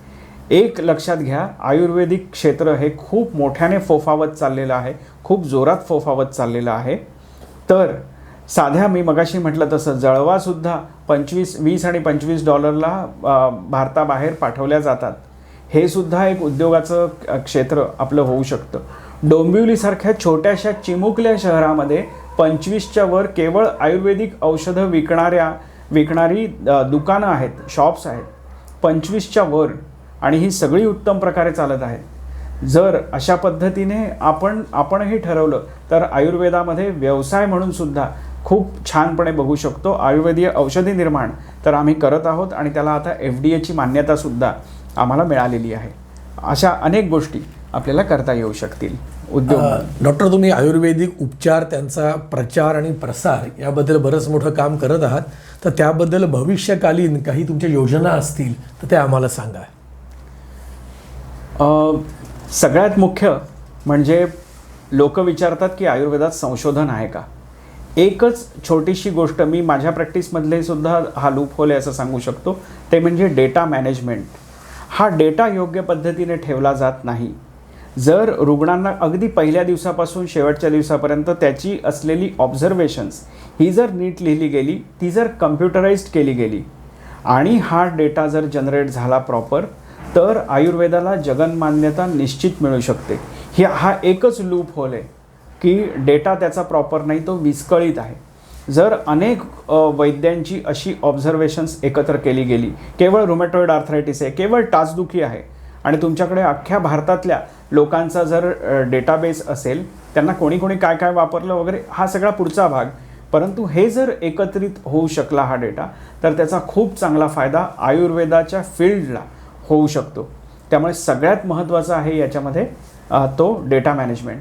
दुसरं आहे सेवा आणि संशोधन. सेवेमध्ये खूप छोट्या छोट्या गावांपर्यंत जर आपली आयुर्वेदिक चिकित्सा जाऊ शकली, अगदी अल्प दरात, अगदी कमी मोबदला घेऊन, तरीसुद्धा आपल्याला चांगला त्याचा फायदा होऊ शकतो. अगदी छोट्या छोट्या गावांमध्ये सुद्धा आयुर्वेद हा पोहोचू शकतो. ह्याचबरोबर त्याद्वारे जितक्या ठिकाणी आपण पोहोचू त्याद्वारे नंतर संशोधनाची संधी ही उपलब्ध होऊ शकते. म्हणजे एखादं विशिष्ट आपण नुसतं प्रकृती परीक्षण करायचं ठरवलं किंवा एखाद्या क्लिनिकल ट्रायल्स घ्यायचं ठरवलं, अशा अनेक गोष्टी आपण करू शकतो, या संशोधनामार्फत होऊ शकतात. त्यामुळे ह्या सगळ्या गोष्टी आपण करू शकतो. हे सगळं करत असताना आपण आयुर्वेदाच्या माध्यमातून लोकजागृती ही करणं खूप आवश्यक आहे. छोट्या छोट्या उपचारांनी, कमी पैशातल्या उपचारांनी जर आपलं आरोग्य चांगलं राहिलं तर उद्या मोठे खर्च होणार नाहीत. पुन्हा मी कळकळीने एक गोष्ट निश्चितपणे सगळ्यांनाच सांगू इच्छितो, ते म्हणजे आपण इन्शुरन्सचा हप्ता भरला म्हणजे आपण सिक्युअर झालो नाही. आपलं आरोग्य रक्षण करण्यासाठी आपल्याला काहीतरी त्यासाठी योगदान द्यावं लागेल आणि हे निश्चितपणे आयुर्वेदासारख्या अतिशय प्रगल्भ शास्त्राद्वारे नक्की समर्थपणे करता येऊ शकेल. डॉक्टर, तुम्ही बरीच माहिती आम्हाला दिलीत. आपण शेवटच्या प्रश्नाकडे आता आपण जाऊया की सामाजिक बांधिलकी जपण्याच्या दृष्टीने तुमचा पुढे काय विचार आहे? ऑर्थोवेदच्या माध्यमातून आम्ही बरेच वेगवेगळे प्रकल्प करतो. अगदी साधी गोष्ट मी सांगू इच्छितो, ते म्हणजे ज्येष्ठ नागरिकांसाठी आम्ही वेगवेगळ्या पद्धतीचे व्याख्यानं ही योजत असतो, व्याख्यानांचं अरेंजमेंट करत असतो. त्याचप्रमाणे वेगवेगळ्या आश्रमांमध्ये जाऊन लहान मुलांसाठी सुद्धा दिनचर्या, ऋतुचर्येचं महत्त्व आणि छोट्या छोट्या गोष्टींमधून कशा पद्धतीनं आपण आरोग्याची जपणूक करू शकतो हे आम्ही सांगण्याचा प्रयत्न करून समाज मन हे जागृत करण्याचा प्रयत्न करत असतो. अशा पद्धतीने जर अगदी छोट्या स्तरापासून, घराघरातून, छोट्या विद्यार्थ्यांपासून, छोट्या लहान लहान मुलांपासून ते आपण वृद्ध लोकांपर्यंत जर ही जनजागृती करू शकलो तर खूप मोठ्या प्रमाणावर असलेला आरोग्य व्यवस्थेवरचा ताण हा नक्की कमी होऊ शकतो. तुम्ही अगदी साधा विचार करा, तुम्ही एका बिल्डिंगमध्ये राहता जिथे फक्त 25 कुटुंब आहेत.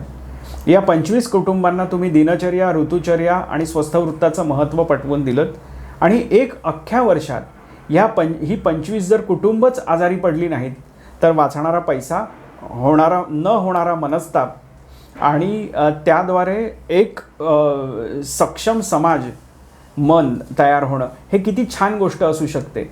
निश्चितपणे ही यासाठी आयुर्वेद आपल्याला मदत करू शकतो. एकदा व्याधी झाला त्यानंतर पैसे घालवण्यापेक्षा त्याआधीच जर आपण प्रिपेअर राहिलो तर किती याचे फायदे होऊ शकतील हे आपण विचार करून पहा. त्यामुळे सामाजिक बांधिलकीपासून काय करावं तर पहिली गोष्ट म्हणजे अख्ख्या डोंबिवलीकरांचं आरोग्य सुधारावं.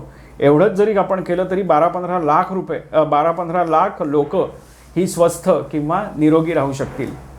त्यामुळे असं एक छोटंसं तुमचं संकुल, त्यानंतर तुमची शाळा, असं करत करत आपण एक छोटा जर गोल बघत गेलो तर याचा खूप फायदा होऊ शकेल. पैसे वाचणं, मानसिक स्वास्थ्य चांगलं राहणं, पर्यायाने कुटुंब, समाज आणि देश चांगला होणं हेच याच्यामध्ये, निरोगी होणं हेच याच्यामध्ये फार महत्त्वाचं ठरेल. डॉक्टर, तुम्ही आता आयुर्वेदिक चिकित्सा, ई लर्निंग, औषधांचं प्रोडक्शन तसंच कशाप्रकारे स्वतःची काळजी घ्यावी याबद्दल बरीच माहिती आम्हाला दिलीत. तुमचे सगळे उपक्रम हे खरोखरच स्तुत्य आहेत आणि त्या सगळ्या उपक्रमांकरता मनापासून शुभेच्छा.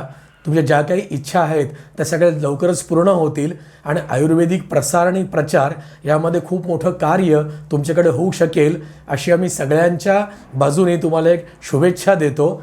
आणि तुम्ही आज इथे आपल्याबरोबर चर्चा केली, मिडास बिझनेस गप्पांमध्ये आलात. वैद्यकीय क्षेत्र हे प्रोफेशन आहे, ते बिझनेस नाही आहे, तरीसुद्धा आम्ही तुम्हाला या गप्पांमध्ये पाचारण केलं. तुम्ही आलात, आम्हाला बरीच माहिती दिलीत, त्याबद्दल धन्यवाद. तुमच्या सगळ्या पुढच्या प्रोजेक्ट्स करता आमच्याकडून मनापासून शुभेच्छा. धन्यवाद. धन्यवाद सर. धन्यवाद.